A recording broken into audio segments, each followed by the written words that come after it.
I represent Kano North. Mr. President, I have a petition. Order, please. The chamber is getting too rowdy. Order, please. 800 ex-staff of the PHCN who were retired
in it.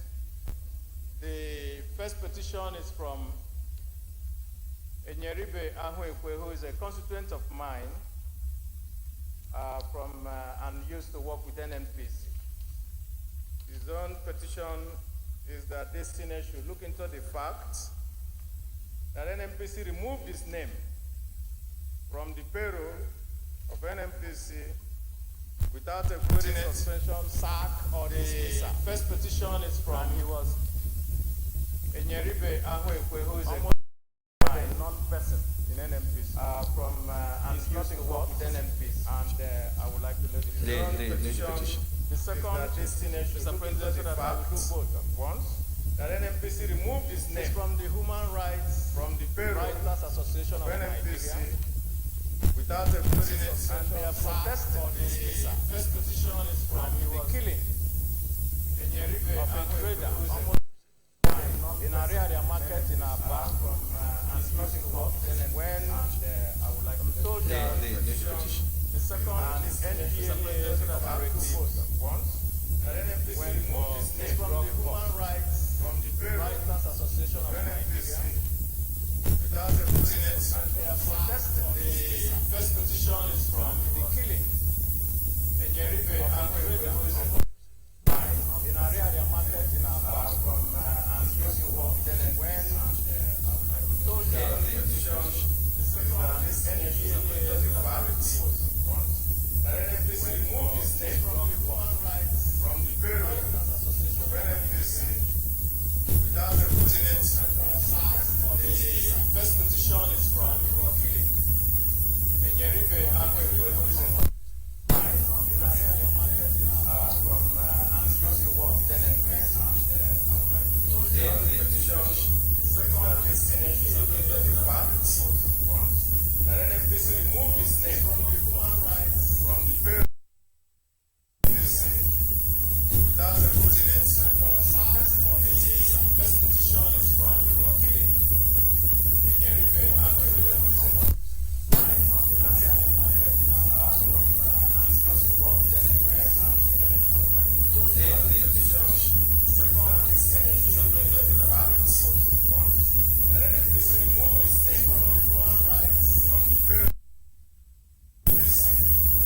without a president. The first petition is from killing.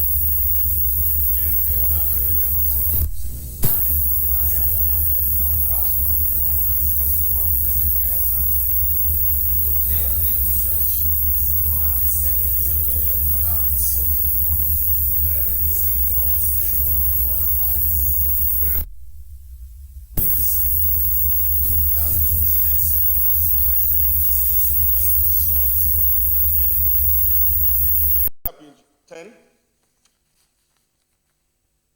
in confidence yesterday that the proposal had been made to Saraki as the only condition for a political solution to his ordeal at the tribunal.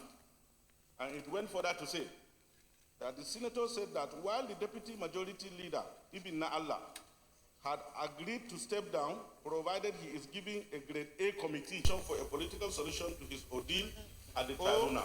His choice and it went further to say that the senator said that while the deputy majority leader, Ibn Allah, of his choice to had agreed to step down provided he is giving a grade A committee for a political solution to his ordeal at the tribunal. His choice and it went further to say I crave your indulgence. that the senator said that while the deputy majority leader, Ibn Allah, had agreed to step down provided he is giving a grade A committee for a political solution to his ordeal at the tribunal. And it went further to say that the senator said that while the deputy majority leader had agreed to step down provided he is giving a grade A committee for a political solution to his ordeal at the tribunal. And it went further to say that the senator said that while the deputy majority leader had agreed to step down provided he is giving a grade A committee for a political solution to his ordeal at the tribunal. And it went further to say that the senator said that while the deputy majority leader had agreed to step down provided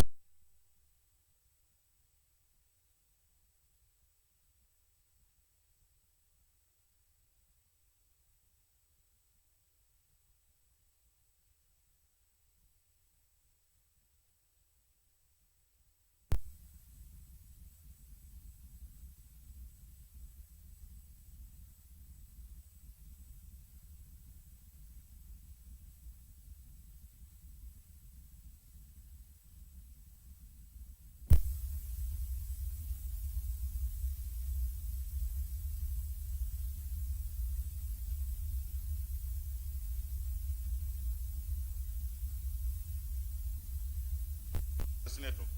And as a deputy senate leader, if that loyalty is called into question, I will unequivocally say that my loyalty is to the ex-senate and the institution of the senate and my colleagues who are seated here. And as a politician, senator, my loyalty, and as a deputy senate and I will repeat, if that loyalty is called into question, justice, I will unequivocally freedom, say that my loyalty, fairness, and above all, rule of law, the institution of the senate, the greatest respect, I will tender it, and as a politician, they are going to lay the report. And I will repeat, if that loyalty is called into question, justice, I validate. Order, please. Order, please. Thank you. Minority whip allow the deputy leader to take it. So deputy leader, you deserve just for information, I want us to refer to the ethics and privilege to look into. Or just for committee. Noted. Leader, so deputy leader of the Senate, deserve just for information, I want us to refer to the ethics and privilege to look into. Or just for committee. Noted. First business of the day is the presentation of the bill standing the mayor of the Senate of Kashamu on the National Security Tax Fund, establishment, etc. First business of the day is the presentation of the bill standing the mayor of Kashamu on the National Security Tax Fund, establishment, etc.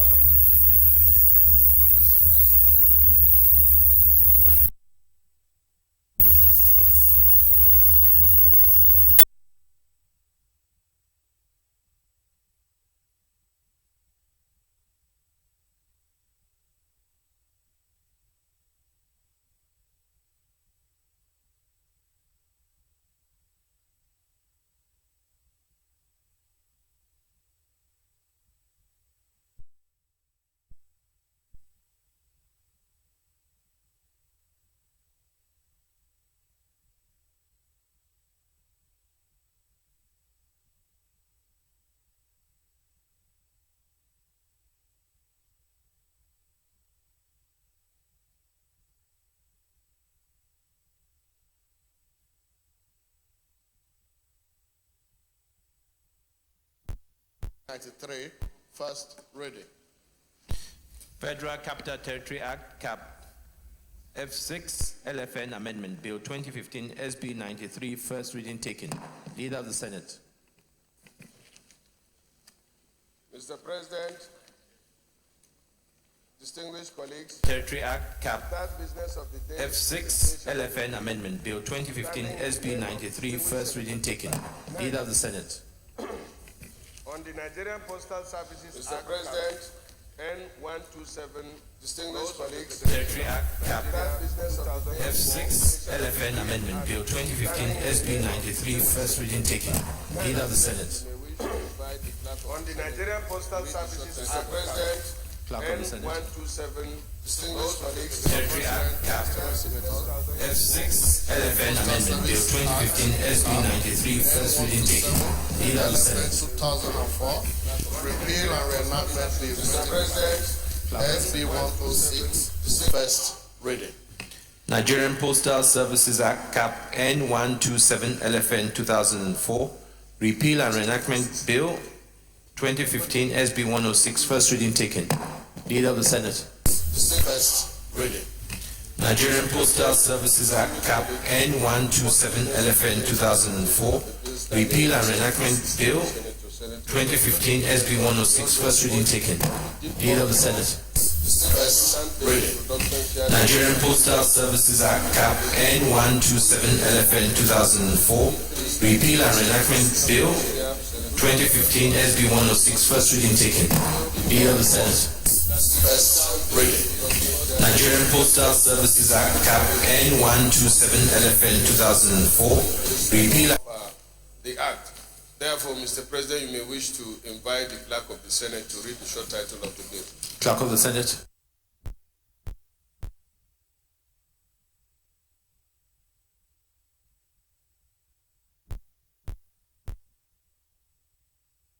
President, you may wish to invite the Clerk of the Senate to read the short title of the bill.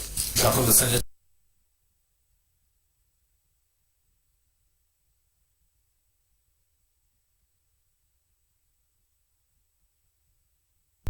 President, you may wish to invite the Clerk of the Senate to read the short title of the bill.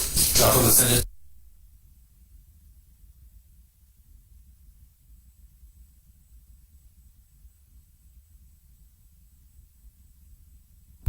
President, you may wish to invite the Clerk of the Senate to read the short title of the bill. Clerk of the Senate.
And public petition on a petition by the Integrity Group alleging case of fraud against Honorable Chubike Rotimi Ameki. Those in favor that the report is laid say aye. Those against say nay. The ayes have it. Sent or any come and later.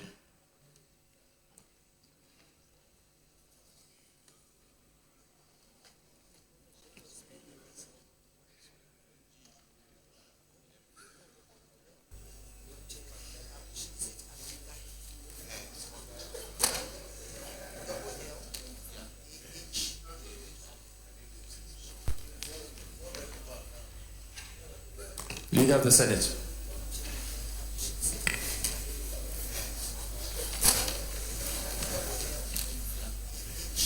Mr. President, distinguished colleagues, the first order of the day is Leader of the Senate. requesting that this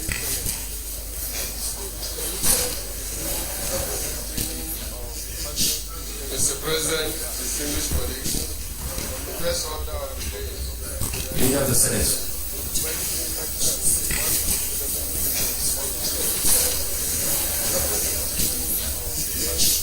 Mr. President, distinguished colleagues, the first order of the day is Leader of the Senate.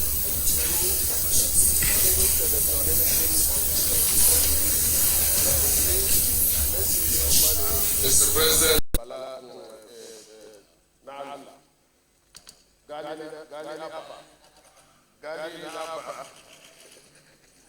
and other interested persons into the chamber. So moved. Mr. President, I rise the second motion moved by the leader that this Senate do receive in the chamber suspend its rules, the standing rules to admit the nominees that another interested person, this Senate particularly the chairman receive of the second largest in the chamber suspend rules, standing rules to the chamber the nominees the chairman receive of the second largest in the chamber suspend rules, standing rules to the chamber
Mr. Chairman, sir. Mr. Chairman, sir.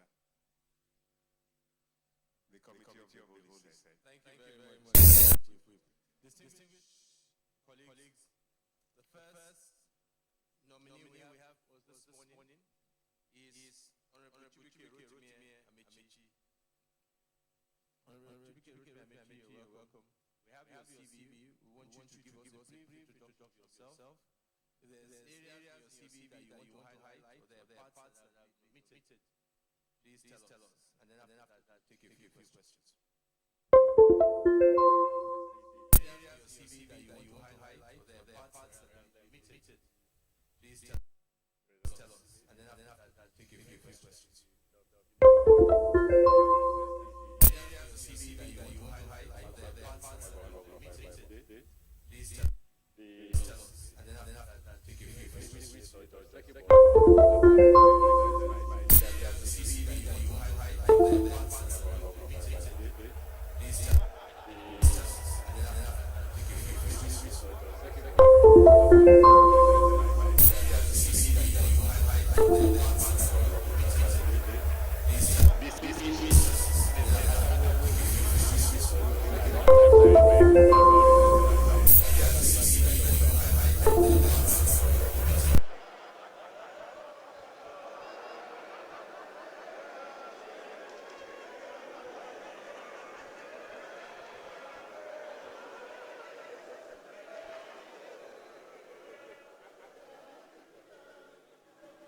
Distinguished Senator Tango Ozo, who happened to be my former commissioner.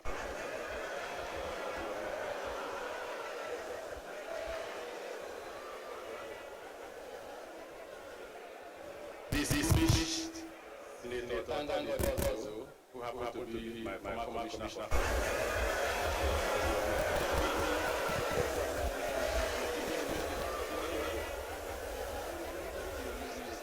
Distinguished Senator Tango Ozo, who happened to be my former commissioner.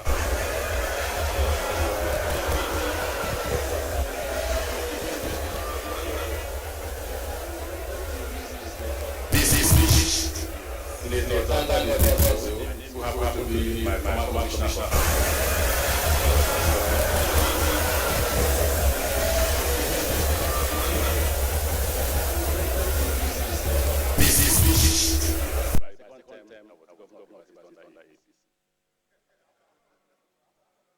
Good morning, distinguished senators. It's a rare pleasure to stand before you. And believe me, this is my first time of addressing the Senate. And I thank you. I thank the President for this privilege. Whether I become a minister or not, this will go in the history book of mine. That I once addressed the Senate of the Federal Republic of Nigeria. But truly, at the mercy of the Senate. I thank the President for this privilege. Whether I become a minister or not, this will go in the history book of mine. That I once addressed the Senate of the Federal Republic of Nigeria. But truly, at the mercy of the Senate, or what I think will be the contributions that I have made to the development of Nigeria. I have told you earlier, my name is Chiruki Ambechi. I'm truly in Nigeria. But and I said to you, I think will be the contributions that I have made to the development of Nigeria. Then I was Speaker of the University. I told you earlier, my name is Chiruki Ambechi. I'm truly in Nigeria. I was chairman of the Conference of Speakers. And I said to you, I think. And I had the privilege of also serving as the chairman of the Nigerian Governors Forum for 10 years. Take it together, whether as governor or as speaker, these two career paths tell the story as the chairman during my tenure as speaker of the University Assembly, we achieved a lot. Some key bills passed like the anti-kidnapping law and the University Schools Right. In this bill, and I drafted this bill myself. I felt pain that my children couldn't go to school. And I had to ensure that by this bill that became a law, that children, parents, and teachers had their rights and privileges, and the government had obligations to fulfill. However, my most fulfilling moment as speaker was the passage of the University Schools Right bill. This bill clearly illustrated and defined the responsibilities of parents, teachers, and children to guarantee our children access to qualitative education. Education is not only qualitative, it must also be accessible. As governor, we inherited a state that was comatose and in the throes of insecurity. Rivers State fought lines of the Niger Delta militancy. Our immediate task was therefore to restore security and improve social and economic well-being of our people. Ours was a two-pronged approach of physical and physical security. By physical, I mean putting money in the hands of the Rivers people. Whilst we confronted criminality and aggressive law enforcement measures, we embarked on what we call massive social and infrastructural development, the idea for the record purposes. We declared an emergency in education and guaranteed free and compulsory education up to secondary school level. During my tenure as governor, we awarded the construction of some over 500 primary schools, and we completed and furnished 314 of these to 100% completion. While others especially completed by the time we left office in May 2015. We undertook the training and re-certification of teachers already in the service of the state and employed over 13,200 teachers. Our efforts and investment in the education sector did not go unnoticed, as Port Harcourt won UNESCO World Capital in 2014. We competed against cities like Moscow and Oxford. In the area of healthcare, it's on record that our government built 140 health centers. and we employed a total of 400 medical doctors. When we came, there were only 200 doctors in the implement of the government, and we had to employ 400 doctors. Anyone who visits Port Harcourt will testify to the fact that we work to bring back the old glory of Port Harcourt as the Garden City, and as the third leg in the economic tripod of Nigeria. We built a dualized network of 1,500 kilometers of road, and they are therefore to see 23 bridges, 2 major flyovers, and 2 interchanges. In the area of power, of the 350 megawatts total capacity accessed by the government for hours, only 700 megawatts and equivalent of about 20% work. So we ramped it up to 7%, and we introduced our own 360 megawatts of power, bringing us to 750 megawatts of power from the post office. And this power was an example of the Green Free Generation project at AFAM. That massive investment is partly the reason why today residents of Port Harcourt join nearly 4 hours power supply. On the whole, Mr. President, I say with pride that during our stewardship it is, we consistently maintain our pledge to our people to render transparent and accountable stewardship. Our government happens to be the first to use as a state government public procurement law, by which all purchases will go to public procurement. To guarantee that not deviate from that pledge, we are the first state to pass a fiscal responsibility law, and that's also on record. We adapted the fiscal responsibility law of the government, and the Rivers State Public Procurement Law. Both laws stem from executive view, and we are pleased that we maintain our stance on surrendering the power of the governor to award contracts until the end of tenure. Mr. President of the Senate, distinguished senators, it is therefore fair to say that under my leadership as governor of Rivers State, we redefine governance and reposition Rivers State as a destination choice to live, work, and do business. Accordingly, Mr. President of the Senate, distinguished senators, I give you my word that if I'm confirmed as minister by this distinguished Senate, I bring to bear my past experience as a legislator, as a speaker, and governor in the execution of my duties. Thank you very much.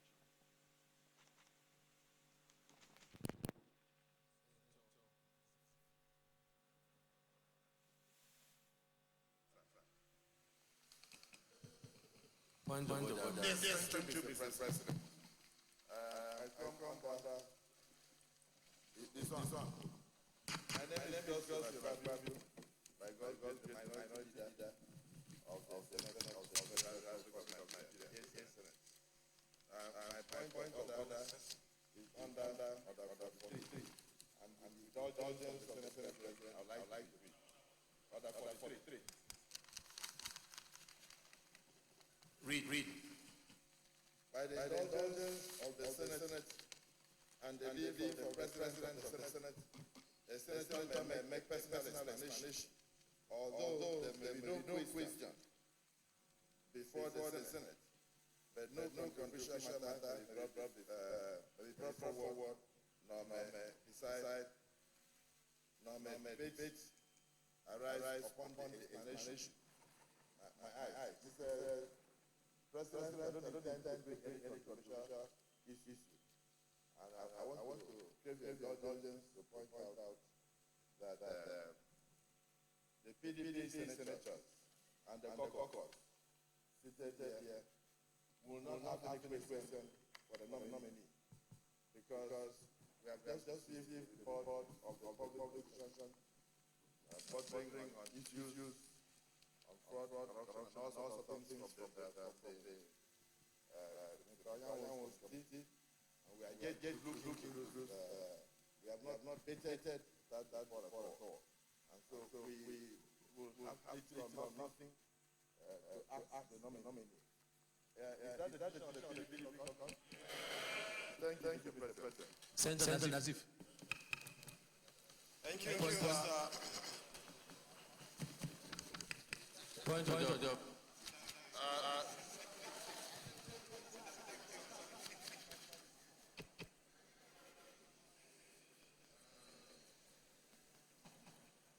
Mr. President, distinguished colleagues, Mr. Chairman, my point of order is basically on order. President, distinguished colleagues, 53. Mr. Chairman. 9. My point of order 53.9 is basically on by the position and by the grace of God that I occupy 53. Mr. Chairman. 9 guide My point of order. The committee report has been laid by a committee that we assigned to do the job of ethics and privileges. And the procedure is after laying, we will make copies of that report. This is a confirmation hearing. It does not stop the confirmation hearing. But we are glad that you are saying that you are not asking the nominee question. We might as well, as the speaker and a former governor, ask the nominee. Take a bow and go.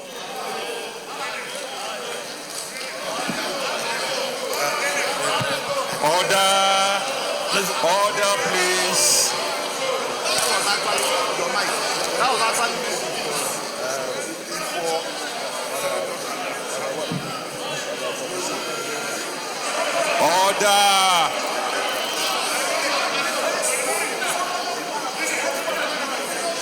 Order, please. Distinguished colleagues, Minority Leader, you have not been recognized by the Senate President. Distinguished colleagues, order, please. Order, please. Mr. President, the leader has spoken. And by implication, the leader is saying that today, that the Senate should have a rule that every nominee should bow and go. The Senate, Order, please. Please let the Minority Leader speak. Order, please. What we said, Mr. President, please let me explain. Maybe the leader did not hear me well. We are not saying that you cannot ask questions. You can ask questions, but we are saying. Order, please. Order, please.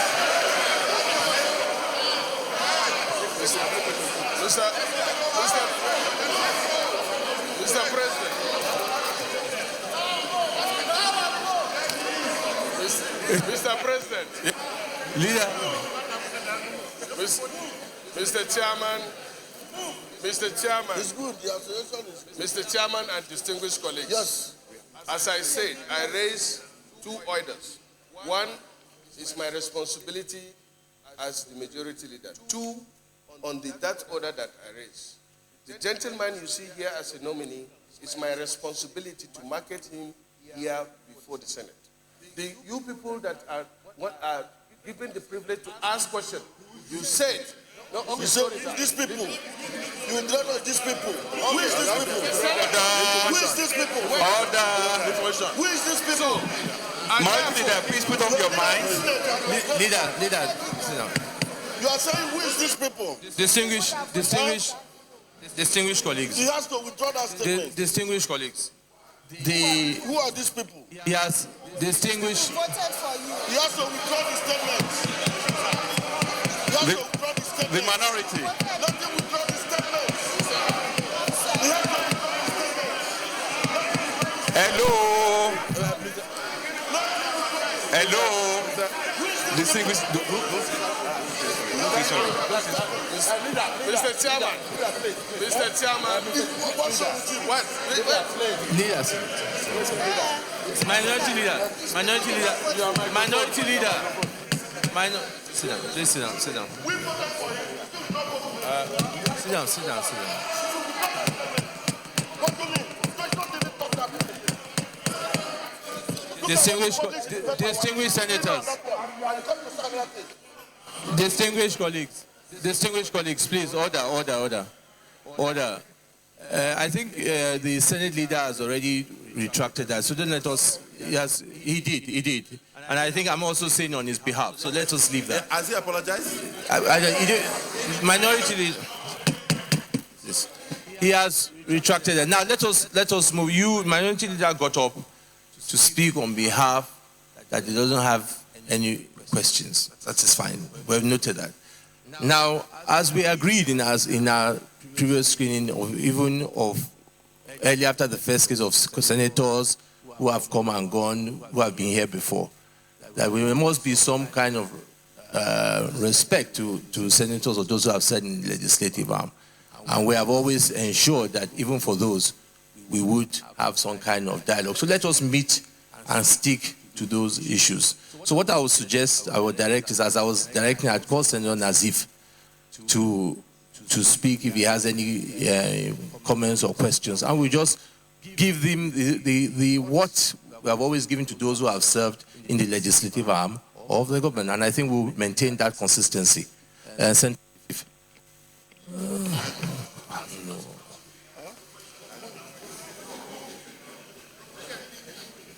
Order, please. Order, please. Mr. President, very distinguished colleagues, my name is Senator Suleiman Nazif, and I represent Bauchi North. Mr. Ministerial nominee, you're welcome to the Senate. Having been a former PA, SA, Speaker for 8 years, Governor for 8 years, DG presidential campaign that saw to the victory of the All Progressive Congress in Nigeria.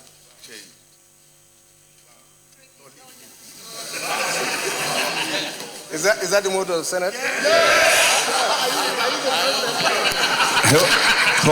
Order, please. That makes you a grounded politician, a politician who has had a very challenging career. Mr. Nominee, how can you tell this Senate, and indeed Nigerians, what advice do you have for upcoming politicians to hold on to their cherished views, beliefs, and ideals despite heavy political opponents and dangerous political enemies? Senator Tayo Alashadra. And I'm not finished. Oh, sorry. Number two, you have been a grounded politician who has tested the legislature as well as the executive. This question is on behalf of all Nigerian ministerial nominees from 1999 till date. Can you tell this Senate what is the merit and the demerit of sending ministerial nominees to the Senate from 1999 till date without portfolios? Nigerians have lamented, agonized, and it is fast becoming controversial. If you are confirmed as a minister, would you continue to suggest that ministerial nominees come to the Senate without portfolio? Are the executive making the work of the legislature easier by sending ministers without portfolio? Thank you, Mr. President. Senator Danjuma Goje.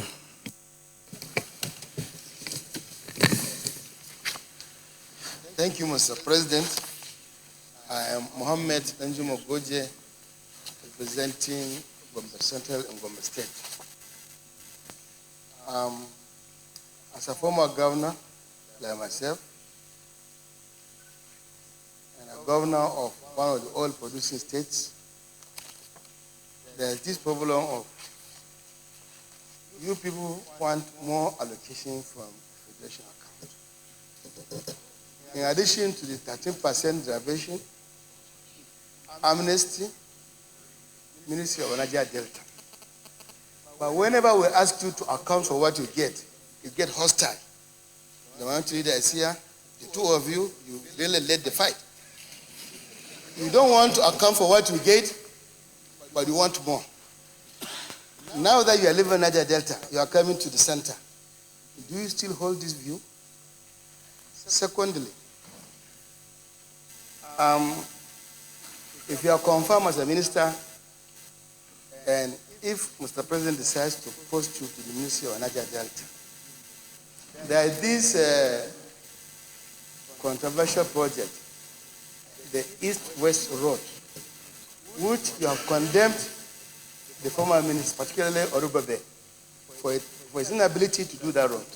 If you are posted to that ministry, what would you do differently to ensure that you complete that project? Thank you.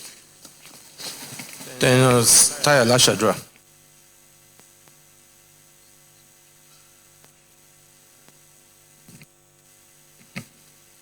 My name is Senator Tayo Lashadra, representing Ondo Central at the Senate.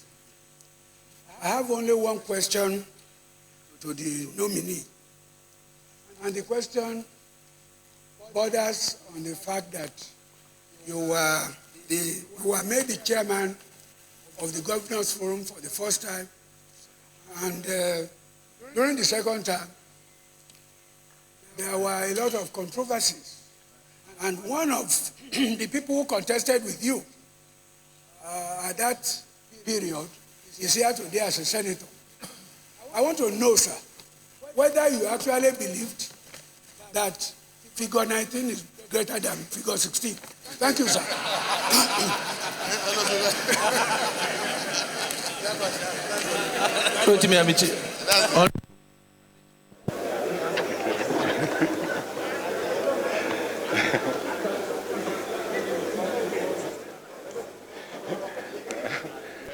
Your Excellencies, distinguished senators, the last question from Senator Lashadra is the most difficult one for me. Why I say it's the most difficult one is that I don't know what I will say that will annoy my colleagues and brothers on the side of PDP.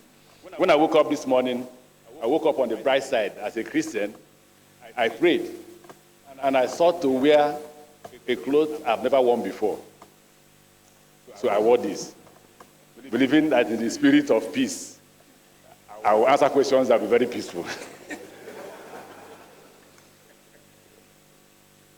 I will start with that question, even though I would like to jump to the first one after the last one.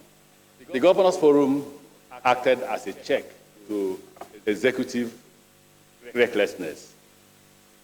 The Senate President was the chairman and aided with other governors who are here, including Goji and others, to make me the chairman of the Governors Forum for the first time, and it happened in Kwara. And we checked the excesses, including the expenditure of the oil subsidy. There is a case in court up till now stopping the federal government from drawing money from the federation account to fund oil subsidy. Because we believe that if they stop the federal government from drawing state and local government money, the federal government may not be able to bear the cost and will therefore remove oil subsidy because of the level of corruption. Unfortunately, the case is yet to be heard. Then I think, and that's why I say it is linked to the first question. I think that the radical posture of the Governors Forum led to the former president asking me that I have turned the Governors Forum into a union. He says it's no longer Governors Forum, it's now a trade union.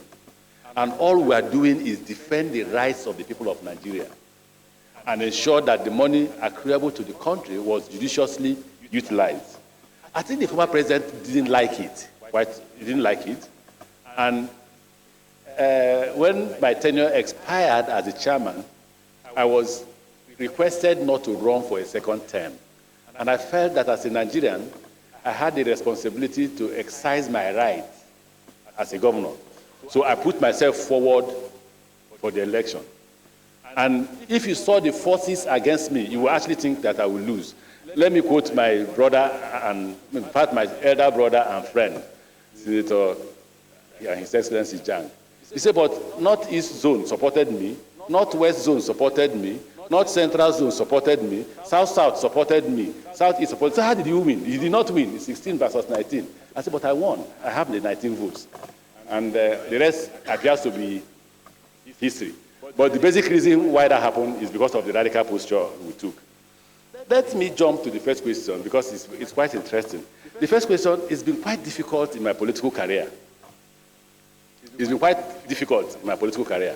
The reason why it's been difficult is that I was born to test my rights and fight for my rights.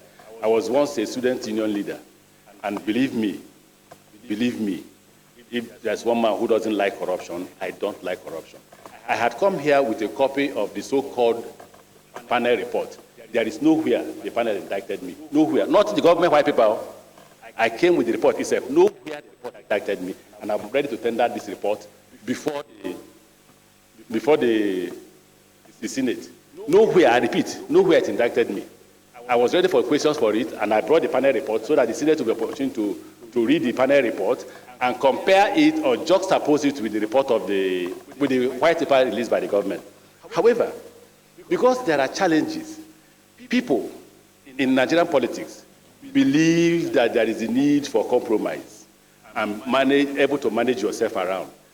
I will do that. But where it clashes with my principle, I find it a bit difficult to do what people expect me to do.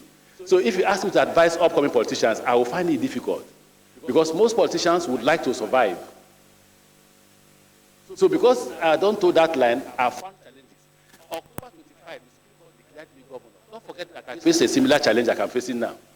I was chased out of the country to Ghana. My family was chased out of the country. We were living in one room with my children just because I stood for my rights. But God and the Supreme Court found it worthy to declare that I will be governor of Rivers State, and I became governor of Rivers State. We are back to the same October. The same October. Today is 22nd. I hope that before the 25th or on the 25th, this Senate will find me qualified to be the Minister of the Federal Republic of Nigeria. So I thank Senator Nafiz for the question. Portfolio issue, it is a constitutional matter. You have powers to do whatever you want to do. The Attorney General in my former boss's government once told the governor, Dr. Peter Dele, whatever the state says you are, that's what you are. If they say you're a woman, you are a woman. You may be like a man, but if they say you're a woman, you're a woman. So if the legislature wants ministers to be nominated with portfolio, then they so make that amendment in the Constitution. If it's not there in the Constitution, then the president can only apply his powers as allowed to him by the Constitution. Would I, as a former legislator, be happy? I'll be glad if I see a list with portfolios.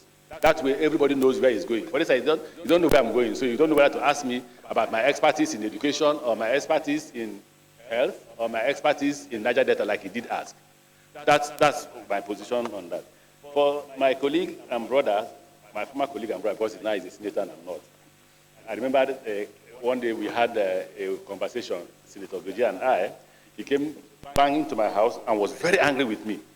And I said, after he finished shouting at me, I said, please, respect me, I'm a governor. He said, have you been a minister before? Have you been a senator before? So I'm pursuing his record. I want to be a minister now. After that, I want to be a senator.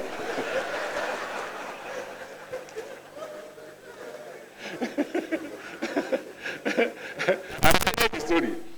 He wanted the president to come to his state for campaign, and I was choked with the program. He didn't even know that behind him, I had canvassed for the president to go to Gombe, and I had put it on the program for the president to go to Gombe. I don't know who told him that I did not. So he came banging, very angry. And he had abused me enough, and I thought to him, I said, please respect me, I'm a governor. He told me, have you been a minister before? Have you been a senator before? I'm a senator of the Federal Republic. Even at that, I'm a senior governor. I say, you are a former governor. Okay, then, if you followed me after we visited Germany, you will know that my views changed slightly. What was my former view? I believe that the resources, my former view, I believe that the resources are in the Niger Delta and their fair share is necessary. You shouldn't deny them that. That's why there is militancy. I believe that if you don't address social justice, the country will not be the same. When we moved to Germany and I saw how they raised their funds, I felt, therefore, that our dependence on these natural resources is unnecessary. And I believe that we should draw a poverty line. Any state that does not have, let's say, for instance, that no state will collect anything less than 5 billion from the national revenue. If any state goes below 5 billion, all of us should contribute to make sure that state gets up to 5 billion. That's my new view. That's my new position on that. What else did you ask? If I become Minister of Niger Delta, In fact, East-West Road is not just for Niger Delta. It's an economic road that leads to economic prosperity for Nigeria. If I become the minister for Niger Delta, that will be the first road to be completed. Thank you very much.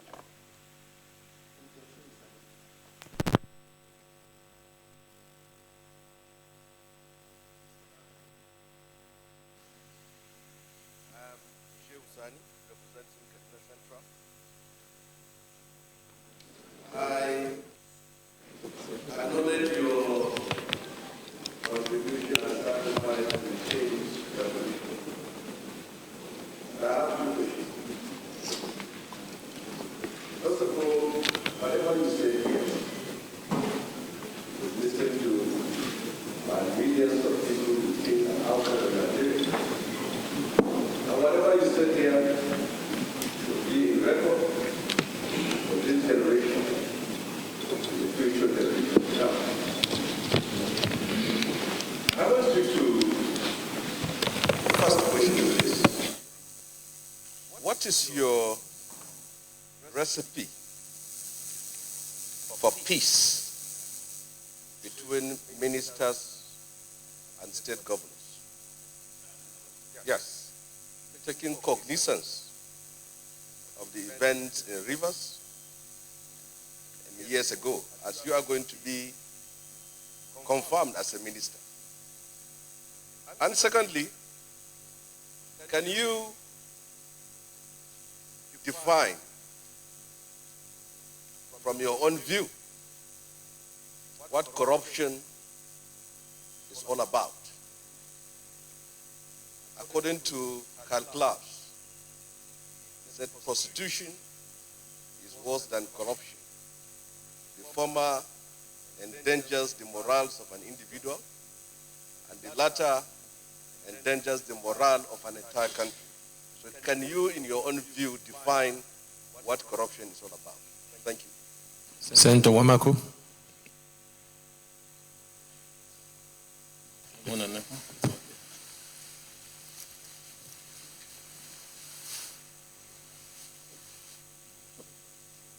The Senate President, my colleagues, the nominees. My names are Aliyu Magatakada Wamako. I hope you can remember that name. Representing Sokoto North Central Constituency of Sokoto State. Thank you. Mr. Nominee, one of us who formed a pressure group as governors to go around the country meeting our elders and leaders, advocating for good governance, transparency, and rule of law. We also stood firmly on the belief that in the 21st century, Nigerians should, first and foremost, understand that our diversity should be a source of strength and not otherwise. If eventually confirmed, which I'm confident we are going to be confirmed, what will you do in your first 100 days? Set up an example of those of us in that group. That the unity we are yearning for, that the rule of law we believe in, that the good governance where the Nigerians are yearning for, has really or is being realized by the new dispensations. Thank you. Senator Gume.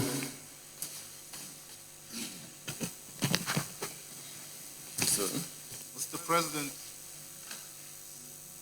my name is Senator Abdullahi Gumel. I represent Jigawa Northwest. I have one question which is political. I wanted to ask the nominee. As the Director General of the presidential campaign of APC. Tell us the experiences you had when suddenly you sweep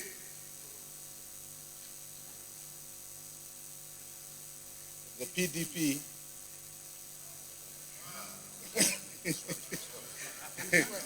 you swept the PDP from the leadership of this country. Please. Senator Ashafa.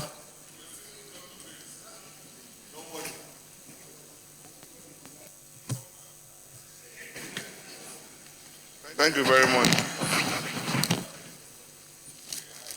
the Senate President. I'm Senator Gbenga Ashafa, representing Lagos East Senatorial District.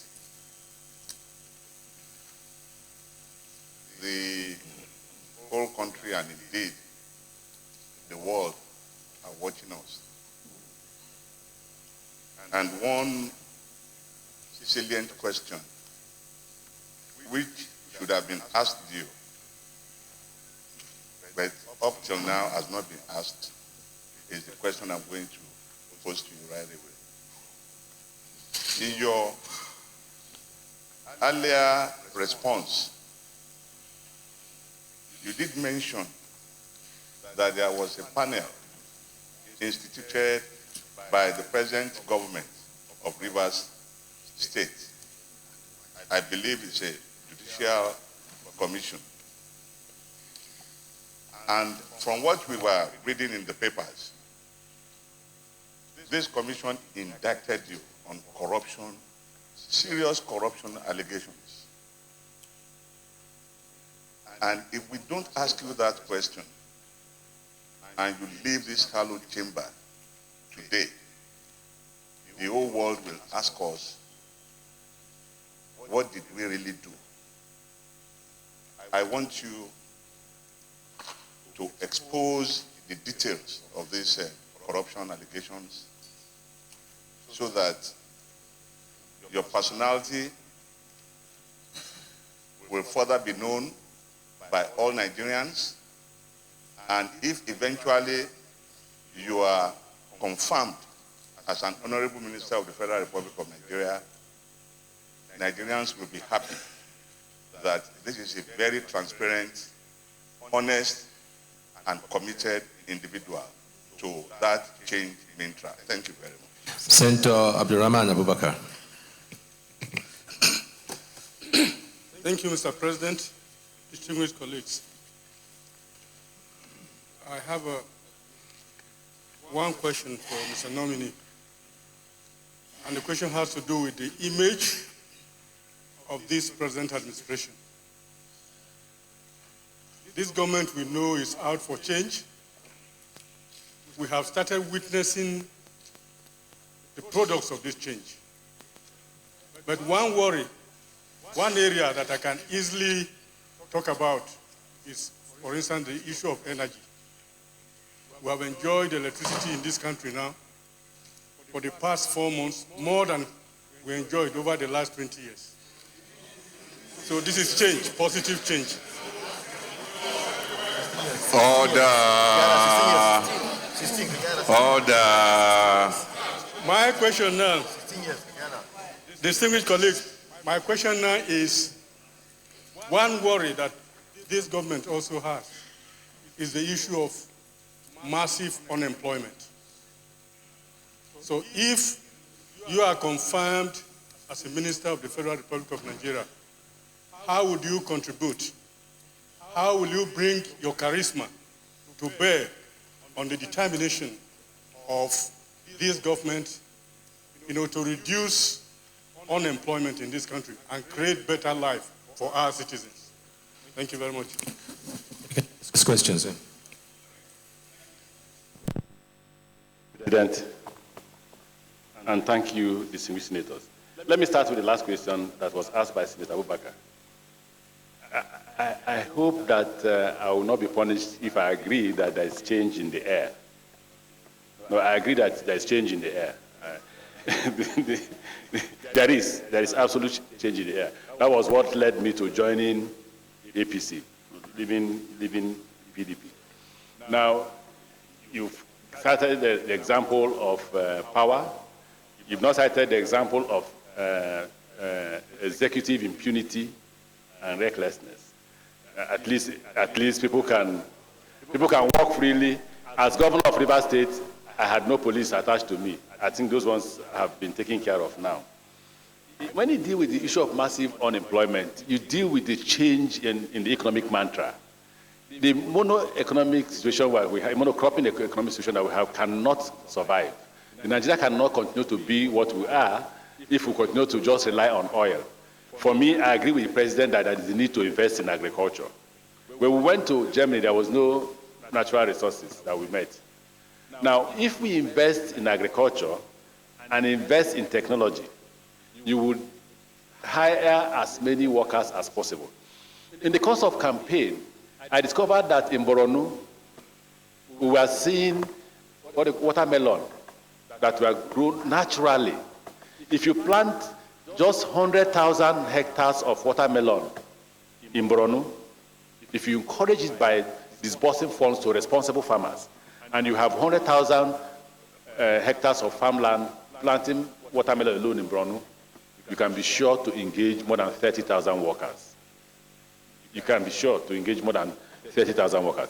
If you do a similar thing around Kano and other parts, look at what crops can be suited in which area, and you encourage farmers with funding, because problem is the fund from the banks and the interest rate. So government must invest in that regard. If you do that, sir, you will get employment. Did we do that in Rivers State? The answer is yes. We established 2 farms. We established a farm for training. We established a banana farm. And we employed the time I feel happy is when I go on inspection and I see men, women queuing up to be hired on daily basis. And they are paid on daily basis. I think that we must diversify the economy. Mining is another area that God has blessed us, that we need to do that. And we also need to invest in education, because some of these people are unemployable. We need to invest hugely on education. Did you do that in Rivers State? Yes. For the 4, 5, 6 years, our budget was highest in education in Rivers State. So if this happens, sir, I think we employ quite a large number of workers.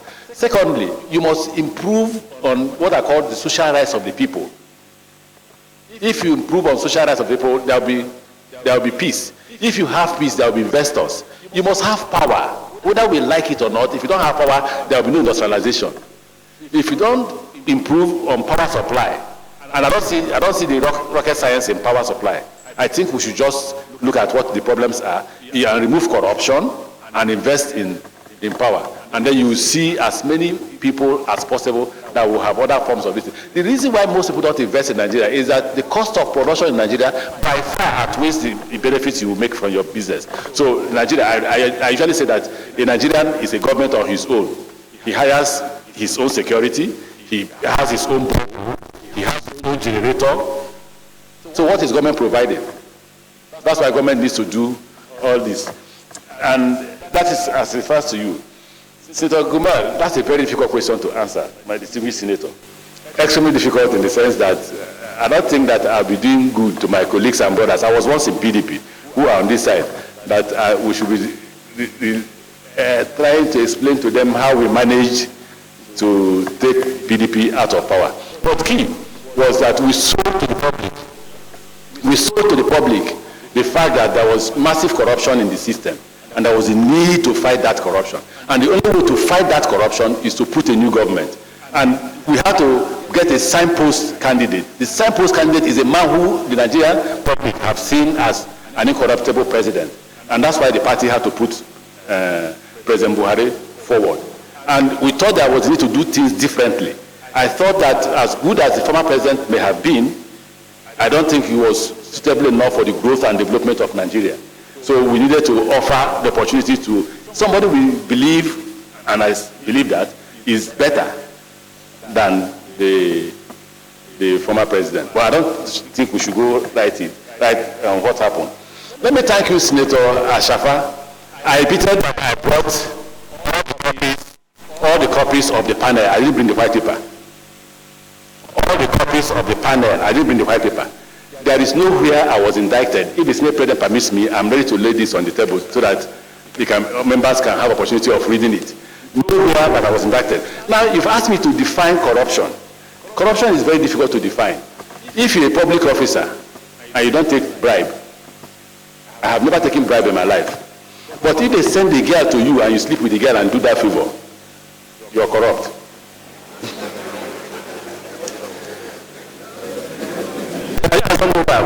They think that corruption is only when you collect bribe. Corruption is a very wide concept. If people are competing for a position and you offer your son or your brother or sister an opportunity to hold that position, when the person is not qualified, you are corrupt. So it's difficult for me to define corruption, sir. I hope that I've been able to put things a bit the way I thought I should define it. Let me turn to Mr. Wanako. What will I do to ensure that when you talk about unity, diversity, good governance and all that, there must be consequence for actions taken by anybody. If we begin to punish people who disobey the law or the constitution, then we will keep our unity. Believe me, the truth is that the Ikore man in my village has nothing against the Hausa man in Sokoto.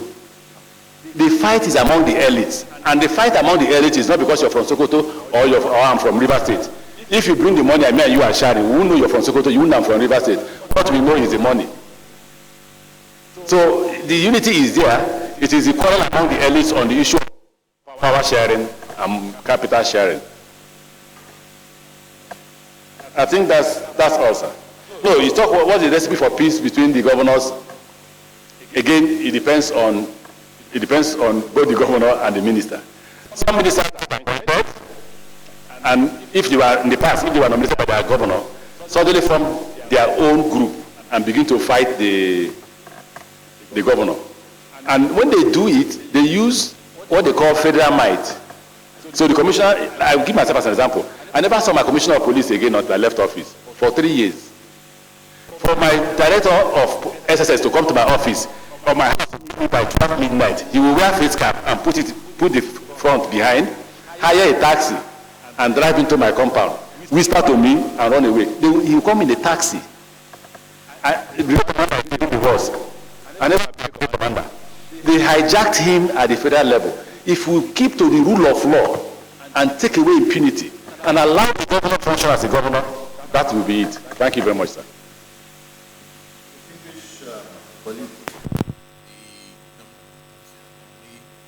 I was taking questions about 11 senators and has been with us now for 50 minutes.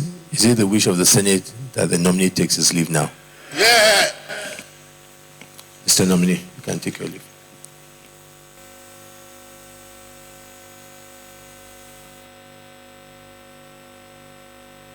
River State Governor Rotimi Amechi there. He has taken quite a number of questions from distinguished senators, even though the minority leader who leads the PDP senators spoke much earlier before the commencement of the screening that no questions would come from the side of the PDP senators, and indeed no questions came from that side. Amechi served as the 5th governor of River State from 2007 to 2015. He was re-elected for a second term on the 26th of April 2011.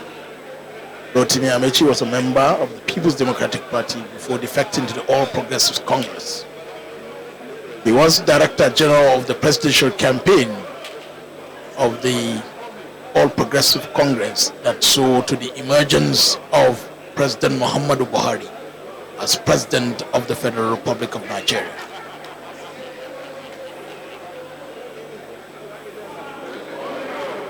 All Progressive Congress that saw to the emergence of President Muhammadu Buhari as President of the Federal Republic of Nigeria.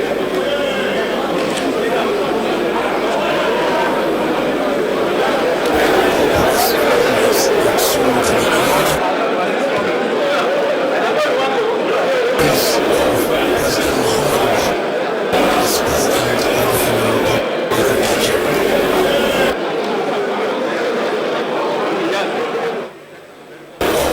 having screened former Governor of Rivers State, Rotimi Amechi, it is likely the Senate will consider and call Kipchum. In fact, that's him, Senator Henekim Loko, former chairman of the Senate, will consider and call Kipchum. In fact, that's him, Senator Henekim Loko, former chairman of the Senate.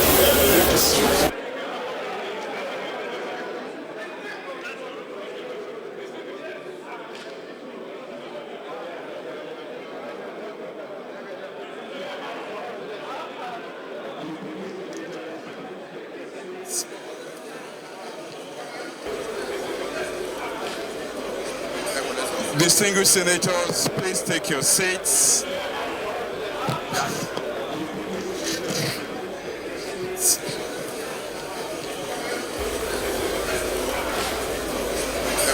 Distinguished senators, please take your seats.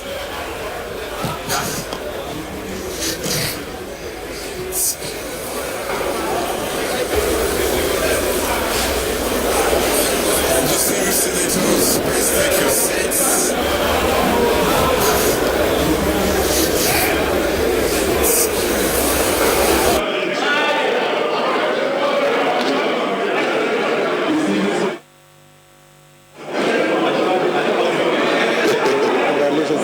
Thank you.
Any more information you want to add, or something has been omitted, please do so. And just a short introduction of yourself for those who have not had the privilege to meet you.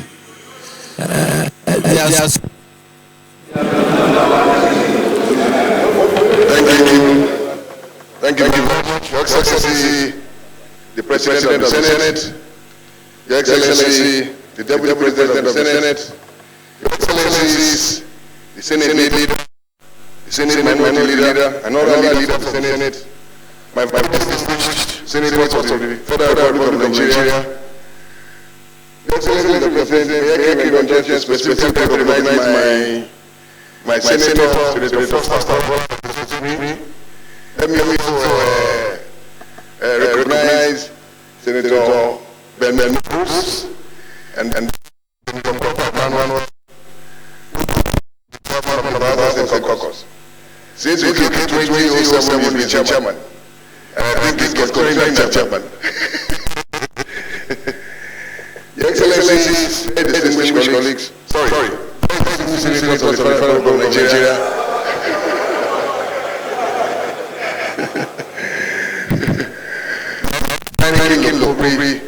I'm from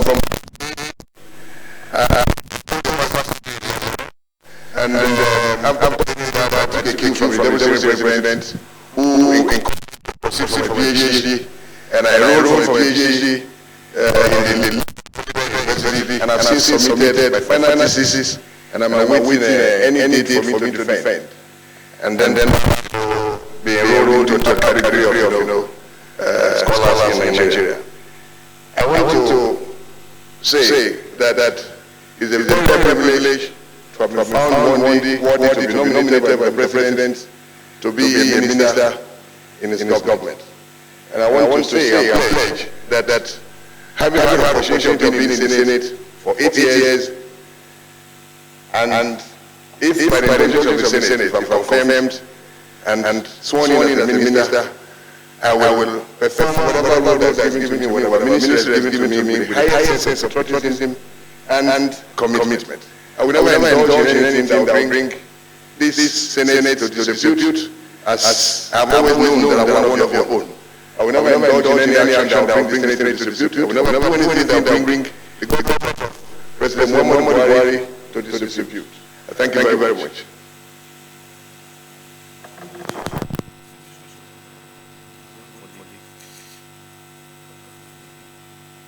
Education debate on environmental issues in Nigeria. Just educate us.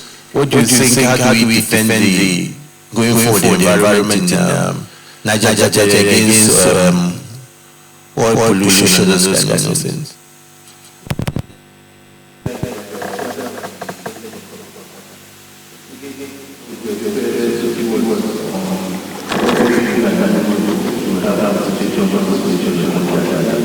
Thank you very much. Your Excellency, Mr. President of the Senate, I wrote a paper on environmental rights because as a scholar, I found out in the course of my research that there's a lacuna in our laws. Our laws, contrary to other jurisdictions, do not make provision for environmental rights. What we have in the Constitution is non-justiciable. It just listen a duty on the federal government to ensure that the environment has been protected. When the environment has been destroyed, the individuals have no environmental rights, just like other fundamental human rights, to go to court and seek redress. And so I wrote a paper saying that there is a need for a law to be passed by the National Assembly to bridge that gap. That is the content of my publication. And I was speaking to the chairman of the Senate for Water Resources for 4 years. The challenge we had has to do with funding. It has always been, the case where the liabilities in the water sector will be in the number will be 200 billion and the budget will be 5 billion, could be 50 billion, which cannot in any way meet the obligations of the ministry. And I also know the importance of water to life, and there was a study that was carried out by the UN that showed that Nigeria is one of the worst countries in the world in terms of deaths arising from waterborne diseases. So I believe that going forward, this Senate should take very pragmatic steps to ensure that the budget for water could be increased so that water could be made more available to Nigerians. In places where there's more water, there's less to drink. You go to Bayelsa where we have river, you go to where we have river, there's no water to drink. And we believe that even the water, the fresh water could also be converted to drinking water, purify it. There are some simple technologies that can be used to purify fresh water for the drink and also other parts of the jurisdiction, other parts of the country. Thank you, Mr. President.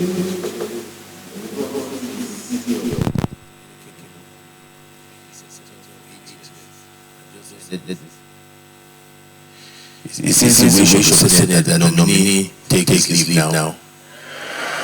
Distinguished Senator, and take your leave. Keeping with the tradition of the Senate of the Federal Republic, being a former senator, he had served in the 7th and 8th Senates.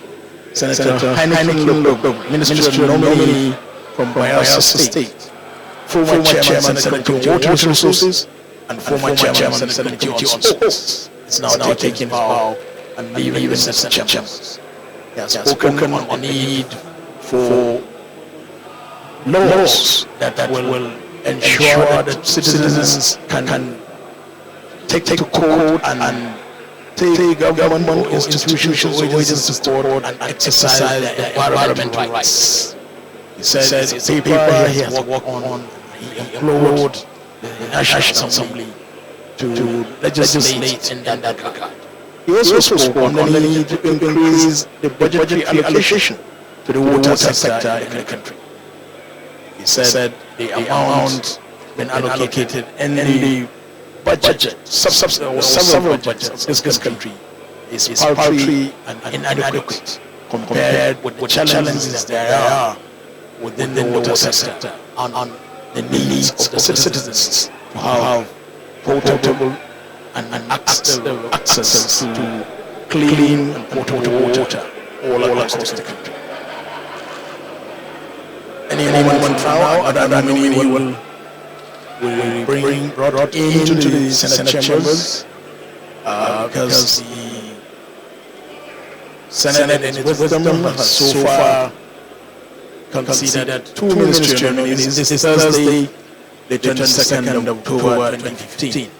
The first one was former River State Governor Rotimi Chukwuemeka, and the second one just leaving the Senate now, in the person of Senator Heineken Lokpokri, ministerial nominee from Bayelsa State.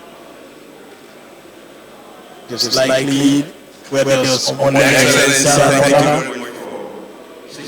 Adewale Ezekiel Baba Shehu Mustafa Ocholi and Inojo James may be the likely ministerial nominees that are slated for today.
distinguished colleagues, the third ministerial nominee we have with us this afternoon is Rodius Omole Daramola.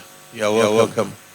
The ministerial nominee, we have your CV. So we want you to give us a brief introduction of yourself. There's no need to talk at length on the entire CV, but if there are areas that are omitted, the areas that you want to, for emphasis, talk about, then after that you take a few questions. The Honorable Senate President, the Senate leader, Senate principal officers, and distinguished members of the Senate, particularly those from my state, Senators Yele Ogowa, Tayo Alasho Adua, and Ajayi Office. I am here, first of all, to appreciate the President for nominating me from Ondo State, and secondly, to appreciate the Senators for receiving here this afternoon. I am Professor Claudius Daramola from Odiaye in Onupalupalu area of Ondo State. I became a professor at the University of London in 2005. I am a proudly Nigerian academic. While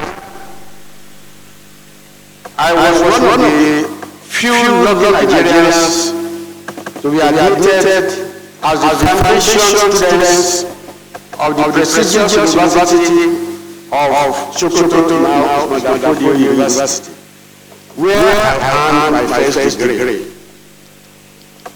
For my master's, I earned this from the University of Jos, and my PhD in Sociology of Education at the University of London. I take 20 years of blemish teaching community service at the University of London.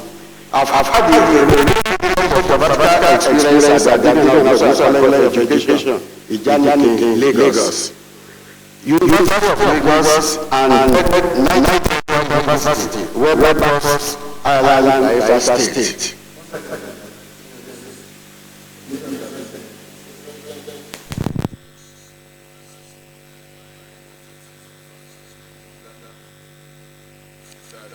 This Senate do sit beyond 2 o'clock as stipulated. I so move.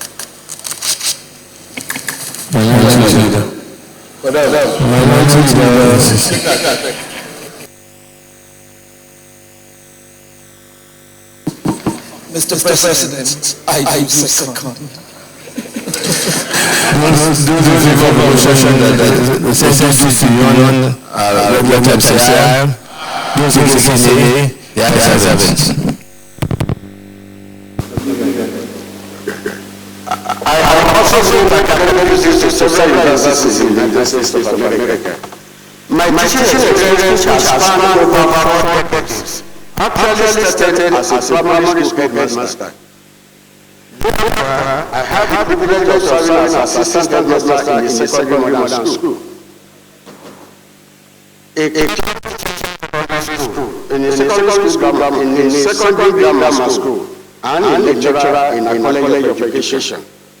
Therefore, I had been lucky to have transferred of the Nigerian educational ladder. Within the university, I have been a member of the University Senate since 2002 and served twice as the head of my department. In addition, I have successfully supervised over 80 masters and 6 doctoral students who are now serving the nation in several crucial capacities. I have served as external assessor for professorial candidates and as examiner for candidates in several top-rated universities, e.g., Usman Dan Fodio University, Ahmadu Bello University, University of Nigeria, Nsukka, University of Uyo, etc. My nomination as a Minister of the Federal Republic of Nigeria, which I sincerely to me is a success and an opportunity to bring my professional experience to bear in responding to the several challenges confronting our nation. Nigeria makes an interesting sociological study, where institutions appear to work at cross purposes. As a sociologist of education, we cannot solve the systematic problem by merely addressing it as a whole. In any can only be assured through holistic appreciation and resolution of its challenges. Such a challenge can only be assured through quality education that is anchored within the nation's sociological context. Thank you, Mr. President.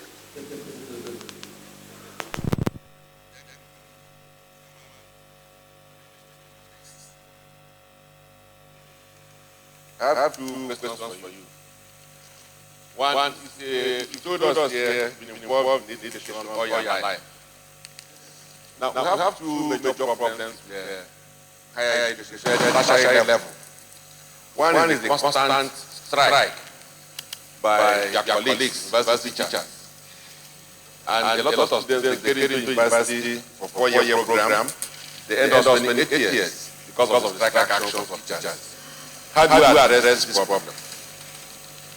The second is the issue of funding of tertiary education. There's ongoing debate all over the world on the appropriate way to fund tertiary education. So what is in your view to be appropriate for us as contributing our state of economy? Should universities be financially independent in such a way that they can charge appropriate fees, and maybe government now provide grants and scholarships and student loans?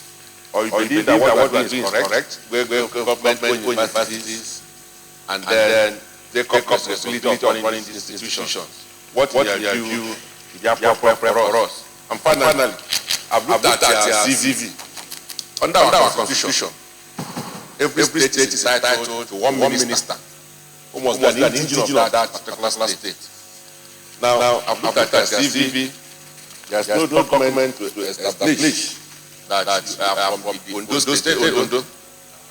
Okay, there's no document here showing that you are from Ondo, because we have other CVs where their colleagues had included documents that establish, pursuant to the Constitution, they are indigenous to those respective states. So if you have it somewhere, would you be glad to send it to us in the course of our confirmation hearing? Senator Buhari. My name is Senator Ike Ekweremadu. I represent the West. Senator Ike Ekweremadu.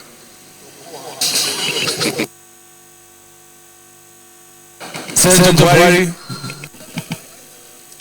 Thank you. Thank you, Mr. President. Distinguished colleague, my name Buhari Abfatai Oyo North. Mr. Nominee, I have two questions for you. As of today, we have over 100 universities in this country producing graduates year in, year out. And at the end, they come into the labor market unemployed. What are the way you believe we will be able to solve this problem for this country? The second question, cultism is rampant in this country today. And I've seen that you are spending most of your year in the university. How do you tackle it?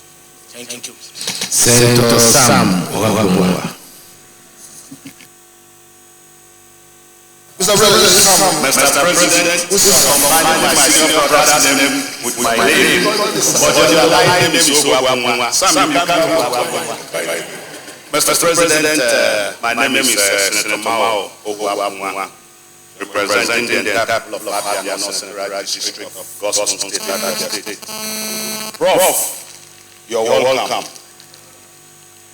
From your CV and from what you said, I think it's likely you might be the best education minister we've not had yet. Because looking at your CV, you've been an assistant headmaster, you've been a headmaster.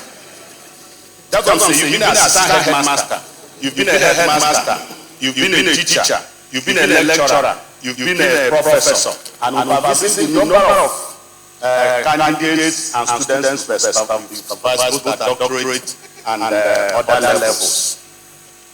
Two questions I want to ask.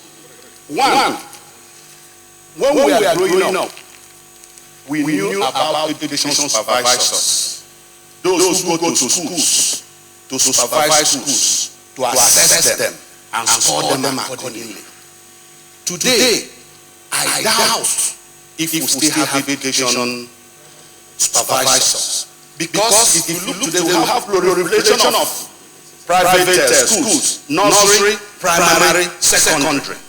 And if you pay a particular amount this term, next semester it will be another amount, another semester, which shows that there is no monitor, there is no supervisor. But it's still the Ministry of Education that gives them this approval to run. But after that, they are left to charge at what level. If they have a schools meant for only president's children or whatever, based on fees.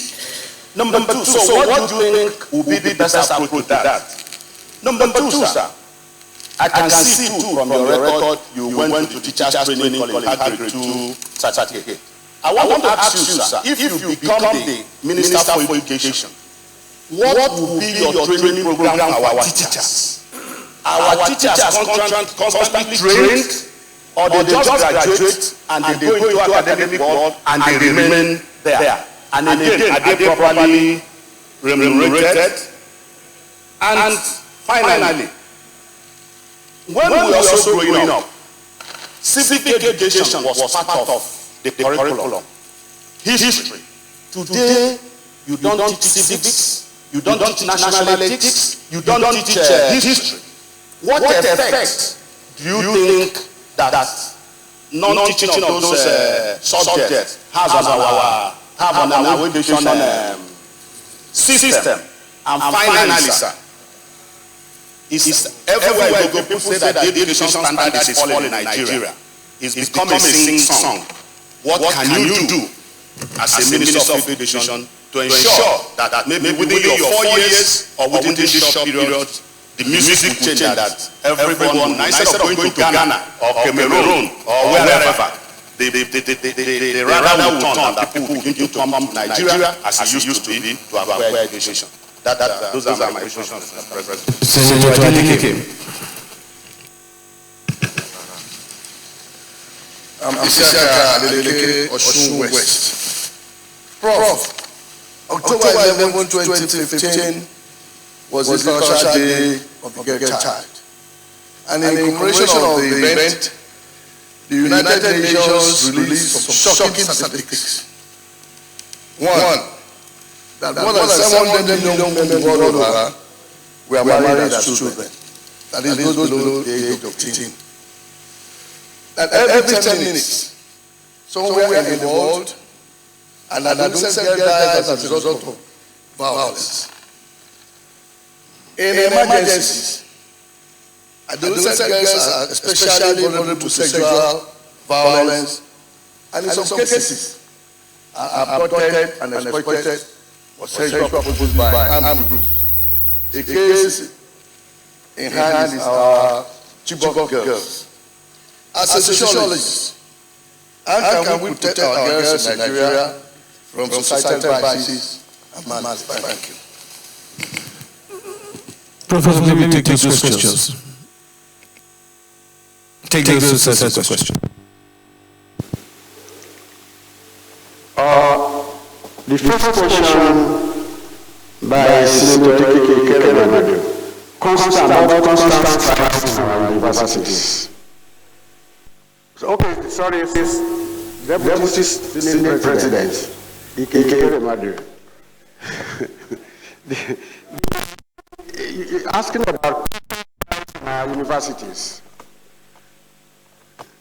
This is because of lack of communication between the government and the universities. Then the universities administration and the lecturers. We have gap. And to solve this, with due respect, one needs to go to University of Ilorin to borrow a leave. We don't go on strike. If you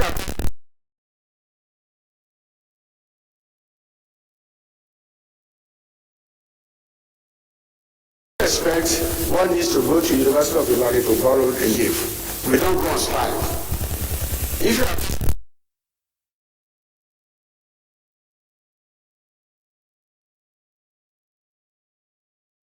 respect, one needs to go to University of Ilorin to borrow a leave.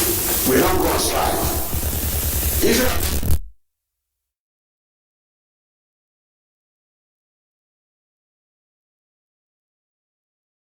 respect, one needs to go to University of Ilorin to borrow a leave. We don't go on strike. If you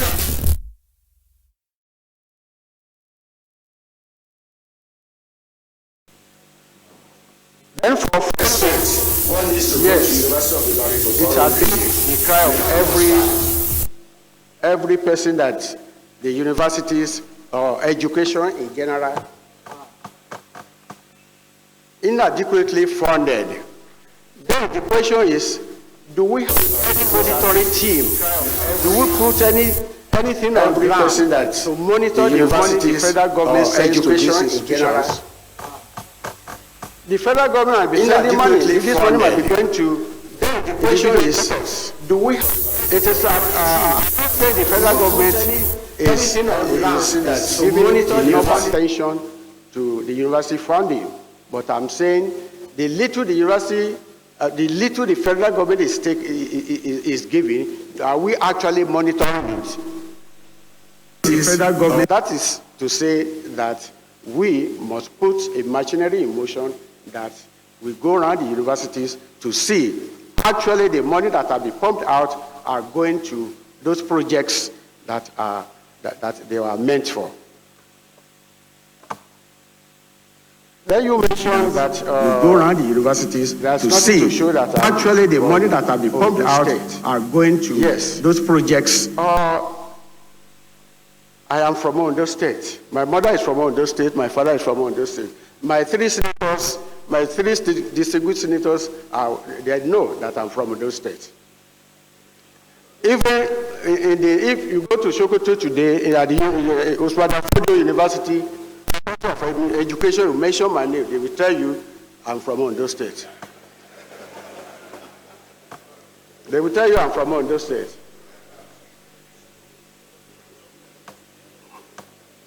Senator Buhari, you are talking about reduction of graduates and they are not employed. Yes. What brings about this is the systematic problem in our educational system. We have systematic problems in our educational problem. The society itself is made up of systems. You have educational system, the family system, the educational system, the political system, the religious system, the social system. Because they have their own functions, but they will be working towards the same goal. But when they are working across purposes, definitely we cannot move anywhere. In order to solve this particular problem, I think we have to borrow leave from Jabu, Joseph Ayo Babalola University, Arakeji in Osun State. There, when I enter as another graduate, you have to register for your courses and you have to register for courses that will teach you skills. And you have to take courses and pass them, not as general studies.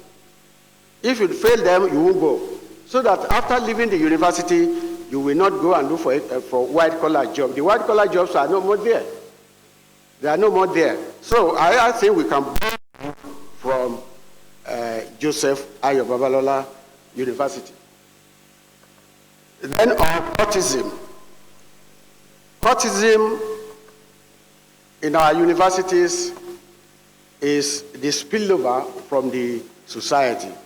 The universities are within the society. Anything that happens to the society will be reflected in the university. Many of our parents belong to different societies. So therefore, if this happens, you can be sure that it will replicate itself in the university system. But we need the cooperation of the school, university authority and the parents. Because where the parents teach values that are at variance with the values that are taught in the school, the child will be disorganized. And this is what, and let me tell you that the court members, you can hardly get the sons and daughters of poor parents. No. Only the children of comfortably placed Nigerians are members. So to stop that autism in Nigeria, we need the cooperation of the parents and the administration. Then for Senator Sam Wabua, I'm sorry, maybe you have to give me a handout so that I'll be able to pronounce the...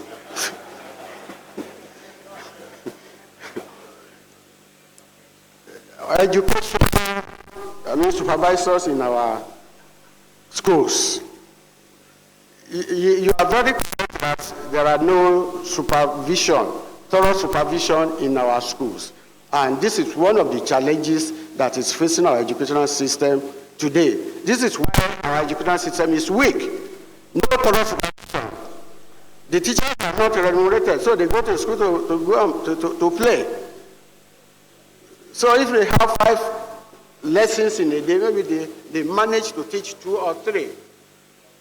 So if supervision is put in place, definitely our educational system will improve. I'm not saying it will not, but it will improve in one way or the other. One important fact is we are talking about the falling standard of education. We have to be very careful when we are trying to compare 2 things that are not comparable. Because in the 1950s or 60s, what was the curricula? Teachers are taught, pupils are taught how to become catechists, interpreters, teachers, and clerks. Very narrow. But today, because the society is dynamic, it keeps on changing. So the curricula has changed, and there are so many distractions. And this has actually affected our educational system. For teacher training, yes, those of us who had the benefit of attending teachers training college, we realize that the training we got are quite different from what is operating today. Teachers are no more committed. And how can you blame them? Teachers are not paid for 4 months, 6 months, 9 months, and you expect them to go to the school to give in their best.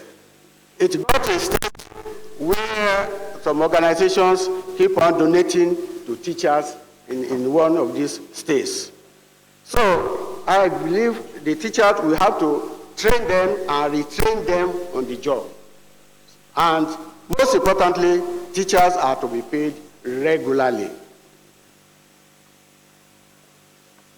Yet another question is on, we teach civics, history. In those days, we were taught civics, history, and so many subjects in the classroom. But today, civics are It's only recently that they have reintroduced civics. But history, those days we were taught the history of Mary Slessor, the Clapperton, the Lander brothers.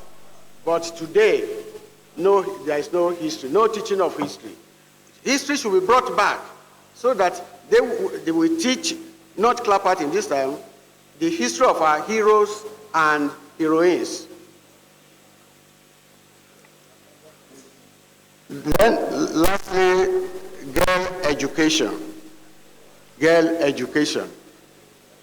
This has been one of the challenges in our educational system. And we need to educate the parents so that they will know the importance of education. How do we do this? We need to mount community radio using local languages to transmit to the parents the importance of education. Not that alone. The school should be made, the school environment should be made friendly. That is, there should be no school fees. Then they should be fed in the afternoon. Because many of them, despite the fact that schools are located in their community, they don't attend. And some who attend will not complete the program. So I'm saying that parents should be educated so that they will send their own wards to these schools, and that the schools must be prepared to feed them in the afternoon, give them midday meal. Thank you, Mr. President.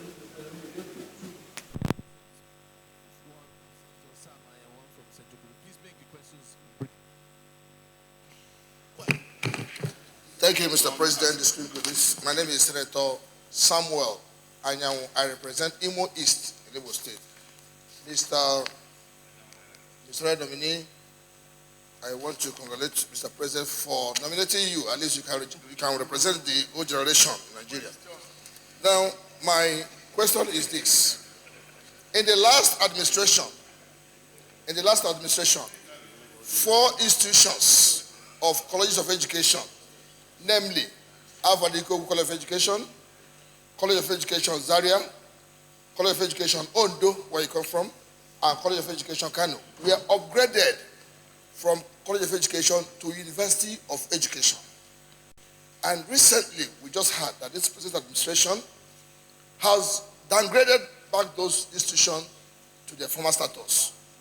Do you think that if you find yourself as a minister for education, will you advise that this institution be upgraded back to status of University of Education to help in training of teachers in Nigeria? That's one. Because your appointment, your nomination did not come with any portfolio, you might find yourself also in the Ministry of Information or Orientation. Let me ask you a question. Under the order of protocol, do you believe that the Senate President and Executive Governor of a state, who is higher, and do you think that it's proper to put the Senate President to have immunity in our Constitution? Thank you. Senator Gobri, brief question on this. Thank you very much, Your Excellency, distinguished colleagues. My name is Senator Ibrahim Gobir from Sokoto East. Mr. Nominee, I would like to join my colleagues in congratulating you for that nomination as a nominee for the ministerial appointment. The question I would like to ask is bordering on functional education. In fact, for several years, we have been talking about functional education. And the lack of implementation of this functional education is responsible for the young people we are turning out and still being unemployed. What do you think, if you are confirmed as Minister of the Federal Republic of Nigeria, do you think you can instill functional education in this country?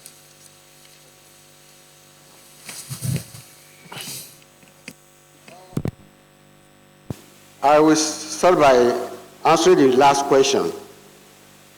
There is no doubt about that I can take care of that will be functional education in this country. I have mentioned it that because of the systematic problems, for example,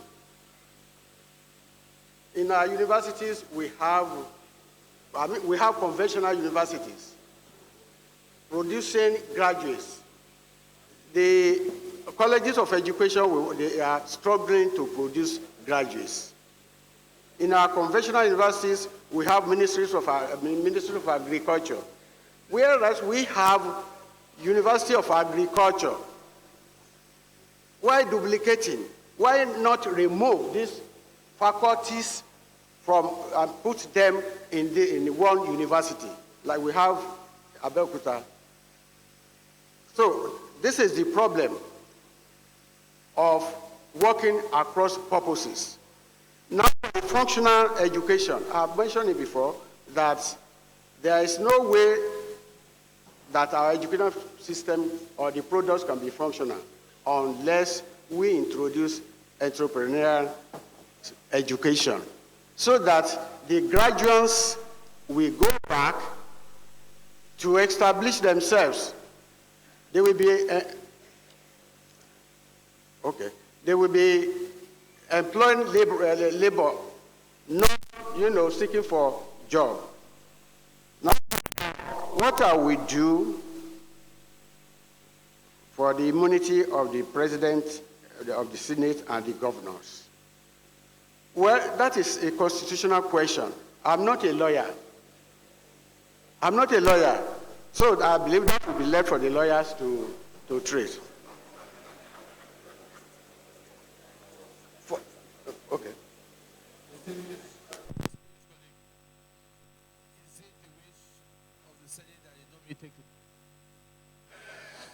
Monsieur Dominic, come and take your leave.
Order!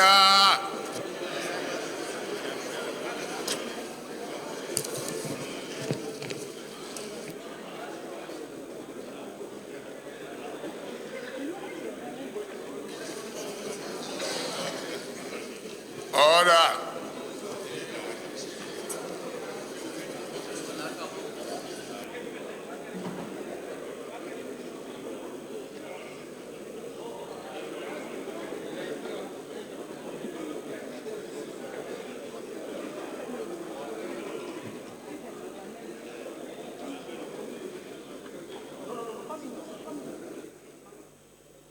Next nominee is Mustapha Baba Shehuri, a nominee from Borno State. So far, 3 nominees have already been screened in today's proceeding. They include former governor of Rivers State, Rotimi Amici, Senator Henneke Lokubiri, representing Bayelsa State, the nomination. Distinguished. And also Gladius Omaloye Daramola from Ondo State. Order.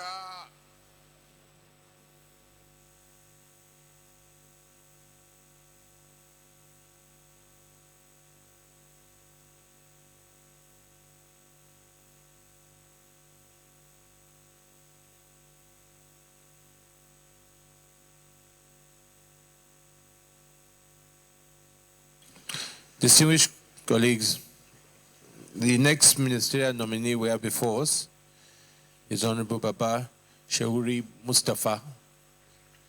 Distinguished nominee, we have your CV. You don't need to go into full detail. We all have it. Unless there's anything you want to tell us about yourself that is not in the CV, or there's something you want to emphasize about, or something that, as I said, has been omitted. Just a very brief introduction of yourself.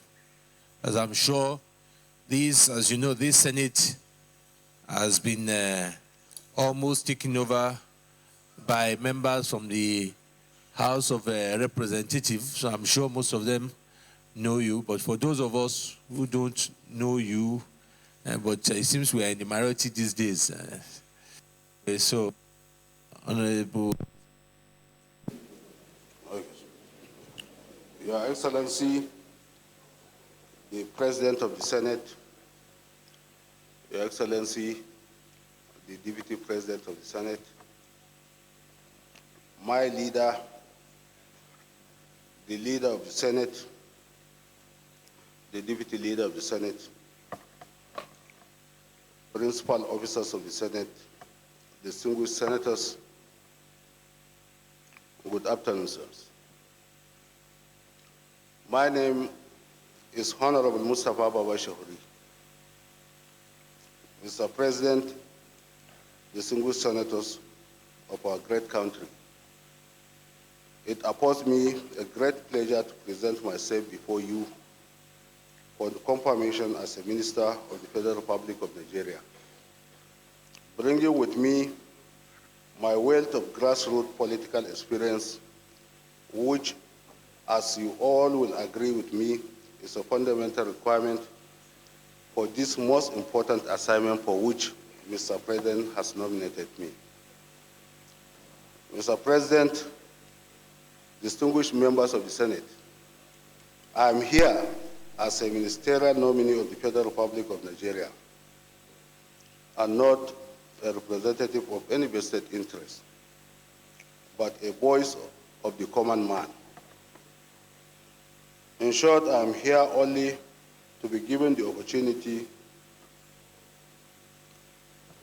by your confirmation to serve my fatherland and peoples of our great nation, Nigeria.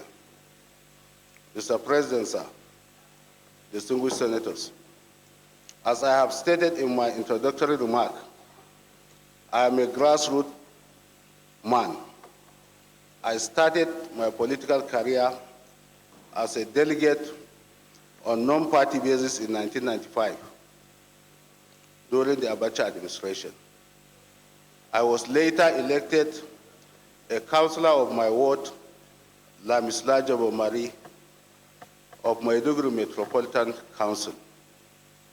In 1996, I was elected local government council chairman of Maiduguri Metropolitan Council under the defunct political party, Grassroots Democratic Party, GDM. Again, I was elected twice to represent Maiduguri Metropolitan Council in the Borno State House of Assembly from 1999 to 2007.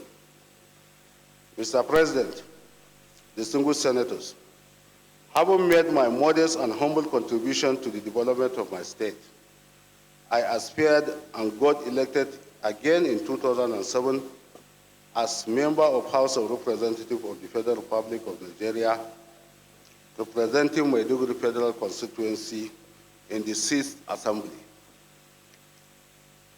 My distinguished senators, this gave me an opportunity to serve not only my immediate constituency, but the entire country.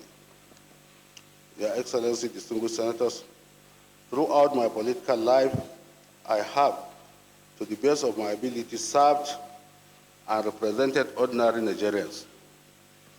In the course of discharging my duties in the various offices, I found myself, particularly in the National Assembly. I have traveled across the length and breadth of this country. Thus, it is worth noting that with even the existence of diverse cultures and peoples, there seems to be the same set of challenges confronting them. These challenges are poverty, unemployment, insecurity, and illiteracy. The ordinary man, who represents at least 80% of the nation's population, lack most of the basic necessities of life. Therefore, they all face the same problems and challenges.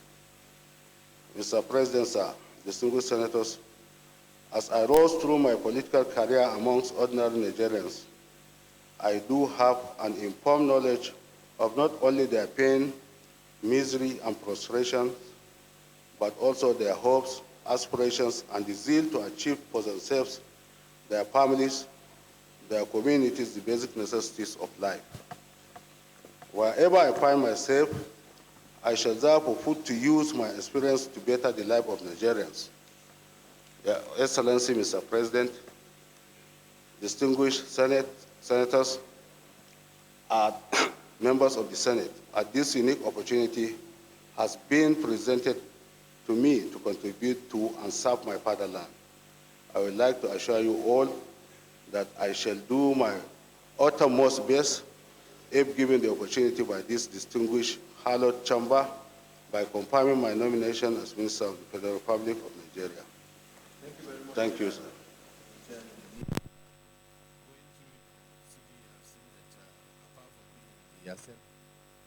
Yes, and also a member of the House of Representatives. You're also a council chairman. Just briefly, what advice do you think to how to improve local government administration?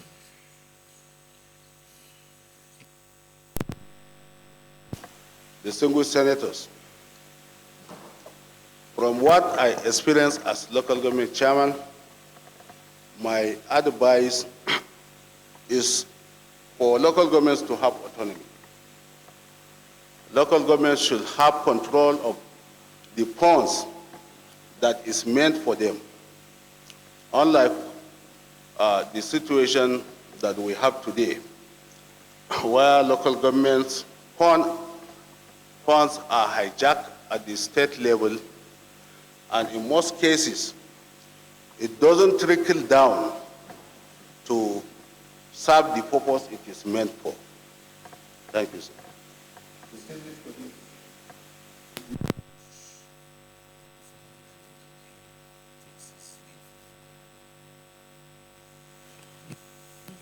Come and take your leave.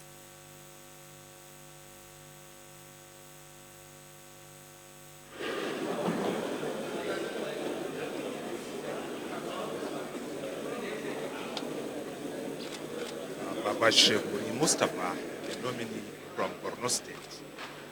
Looking at his CV shows that he is a grassroots politician who started as a local government chairman, the House of Representatives, where he represented Maiduguri Metropolitan in the 6th Assembly. Having come from Borno State facing security and other socio-economic challenges, the nominee promised to focus his energy in addressing those challenges if confirmed as minister. And of course, as former local government chairman, he was speaking up on the issue of local government autonomy, where he mentioned issues affecting local government autonomy to do with funding.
Babashi Kuri Mustafa is, of course, nominee on screen today. We have Chibuike Rotimi Amechi, the former governor of Rivers State, who was the first person to have on screen today. We have Heneke Lekobiri, a former senator from Bayelsa State. And, of course, Cletius Omole Daramola, a nominee from Ondo State.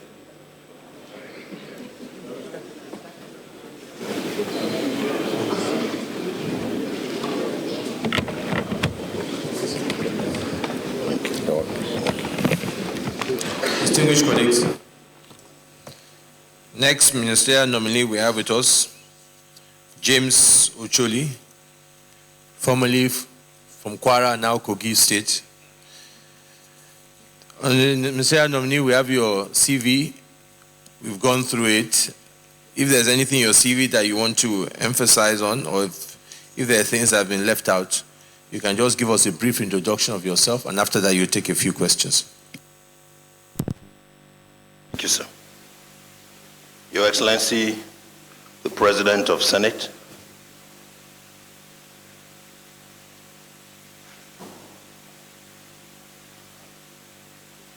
Your Excellencies, the Deputy Senate President, Your Excellency, the leadership of Senate, most distinguished senators of the Federal Republic of Nigeria, I am Ocholi Enojo James.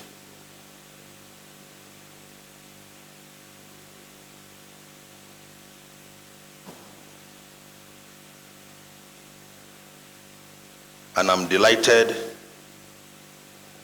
I'm privileged, very highly privileged, to stand in the hallowed chambers of the Senate of the Federal Republic of Nigeria by the nomination of Mr. President to present me for the office of the Minister of the Federal Republic of Nigeria. I come from a very humble background, from a village called Udanebiomi in Ogbabede Ward of Biraidu District of Dikina Local Government of Kogi State. I agree, I was formerly in Kwara, thereafter to Benue, and now to Kogi State. Your Excellency, when I listened to Mr. President of our country, sometime on the 27th of July 2015, in one of his speeches, saying that from what he had seen so far, that we will really need patriotic Nigerians, Nigerians who can work very hard, Nigerians who are knowledgeable, who are experienced, who are committed to the cause of change to head the various ministries.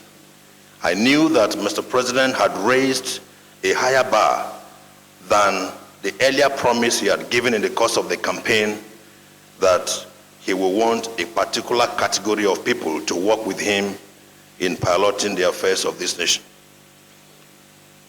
For me to find my name in that list has not only humbled me, but has given me a bigger challenge to do more than whatever Mr. President saw in me before putting my name on this list. Mr. President, I'm a lawyer by profession. I was called to the bar in 1986. I became a senior advocate of Nigeria in 2007. I am an active private legal practitioner. I have provided several legal services to government, agencies of government, departments of government, both in solicitors' jobs and in advocacy. I represent change. I push for change very passionately, even in the legal profession. A few years ago, I was the chairman of the disciplinary committee of the Nigerian Bar Association, FCT chapter. I'm delighted to stand in the hallowed chambers as I present myself to your Excellencies, and to distinguished senators, if you find me fit for confirmation, I make a promise that I will not let you down. Thank you, sir.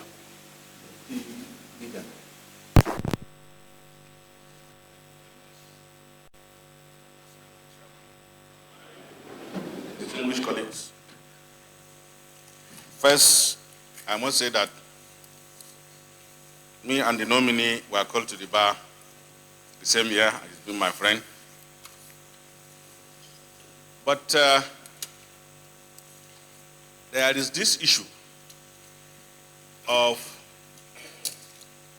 what can best be described as over-personalization of government institutions by political appointees of government, wherein you notice day by day crass, and I repeat the word, crass abuse and misuse of power, contrary to the oath of office that they have taken. If this Senate confirms you as Minister of the Federal Republic of Nigeria, contrary to what we have seen some of our colleagues did in the service of this fatherland, do we have an extraction from you that you will honestly, fearlessly, and in accordance with the tradition of the bar, advise Mr. President as and when you believe he is derailing? One question. The second question is that in the past, still trading on that of our personalization of government agency, we have had a situation where, contrary to the oath of office of elected officials, this includes governors, senators, local government chairmen, councillors downward, wherein after swearing to an oath of office that they will not allow their personal interest to affect their official conduct, we see manifest influence on the performance of the duties or the function of their office swayed by their personal interests. In clear terms, we have had certain fundamental decisions of government taken solely for the purpose of satisfying the want or ego or personal aggrandizement of a leader. If you are confirmed as a senator, as a minister of the Federal Republic of Nigeria, we have an extraction from you too, that in accordance with the best tradition of the bar, you will stand firmly against these excesses in the government that promises Nigerians change. Thank you, sir. Leader of the Senate. Thank you, Mr. Chair. Distinguished colleagues, my name is Senator Mohamed Ali Ndume, representing Borno South. Distinguished Mr. Nominee, in the course of introducing yourself, you made a very interesting disclosure to me, which I'm of personal interest. And that is that you are an advocate for change in every system, especially in the profession you find yourself. In this country, our prisons are so congested, and they are congested with people awaiting trial. And in most cases, these are poor people that could not, some cannot afford amounts ranging from 10,000 to 20,000 or even 30,000 bail money. And then here you are again in the same country. People will be accused of stealing billions, and you will hire a son like you and be granted a bail on self-recognition. while those that are languishing in our overcrowded prison are sometimes there because there is no justification for criminality. But when you see somebody stealing a goat or a chicken, and he's remanded in prison for a long time without trial, what will you do as an agent of change in order to address this, I feel, serious injustice to humanity? Minority Leader. Thank you, Mr. Chairman. My distinguished colleagues, Mr. Nominee, your CV is of interest to me. And like the leader said, you mentioned the fact that you believe strongly in change. I'd like to ask two questions. Number one is that what will you do to address the issue of Nigerians who clamor for public offices, such as governorship? But when one person gets there, 99% of those who could not turn around to sponsor frivolous petitions against such a person, whether in office or out of office. In some instances, they bribe the press and they bandy amounts of 100 billion, 200 billion, sometimes above the revenue of the state, as money stolen by such public officer while serving as governor. And at the end, you may get up to 50,000 of such petitions. And we spend millions of dollars of hard-earned money to investigate them. And then you find nothing, that those people were not guilty. And the petitioners, they have no question to answer. In the United Kingdom, you don't start a petition unless you have a sworn affidavit to the fact that you really have a petition on ground. Because you know the implication that at the end, if it is found out that it was a frivolous petition, it was politically motivated, then you will be charged for perjury. In Nigeria, we don't have such in our provision. I'm just assuming that because of your resume, you may be given a portfolio that may have something to do with changing the situation on ground. Don't you think that it will be necessary for us to have something inserted in our laws that can also take care of not just punishing people who are out to bring down others, even innocent people, but who are out to tarnish image of public officers and give Nigerians a toga of the image of a corrupt nation? That's the first question. The other question I'd like to ask you is that if you are given a portfolio that has to do with welfare of Nigerians, in the Northeast, my heart bleeds, and I know other Nigerians feel the same, for the victims of Boko Haram, most especially the children, because many of them have lost their parents. Some are separated from their parents. This happened to us during the Civil War between 1967 and 1970. But when we came back from the war, Nigeria had no provision for free education of children who had no homes, who had no parents, whose fathers fought wars and died.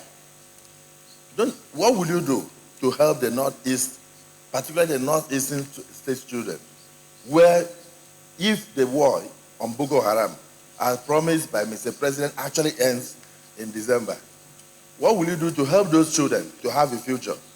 Because a lot of people in Eastern region and the South died as mechanics, and some of them as conductors in motor parks, because there was no provision by the federal government of Nigeria for the education of those orphans that came back and were roaming the streets after the war. And yet, we are talking about a country that cares. I'm just mentioning this because of what you said. You said change. Will you be able to bring a change so that those children can have a future? Thank you, Minority Leader. John Eno.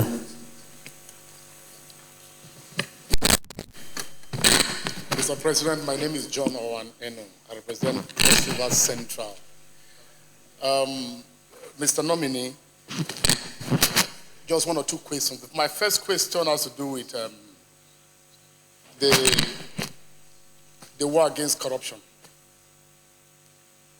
vis-a-vis the present laws, anti-corruption laws we have in the country.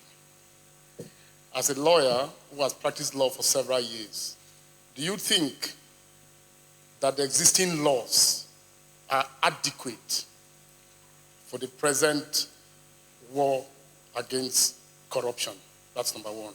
Number two, related to the issue of prison congestion and all that, it's the issue of delay in getting justice. I mean, there's a popular saying that justice delayed is justice denied. As a lawyer, what basic ideas do you think you have that you can share with this floor on how to tackle the continuing issue of the delay and the waiting time of getting justice within the country's justice system? Thank you. So Nominee, we take those questions. Thank you, sir.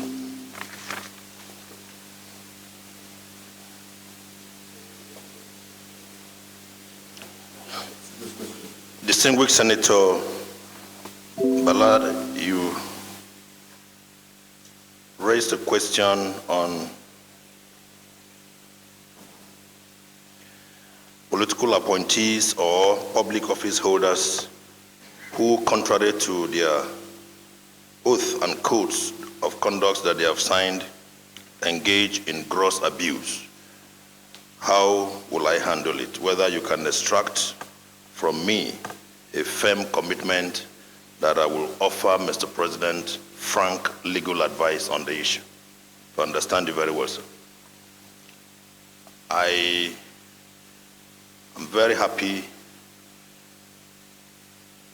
to say that Mr. President has known me for quite a long time.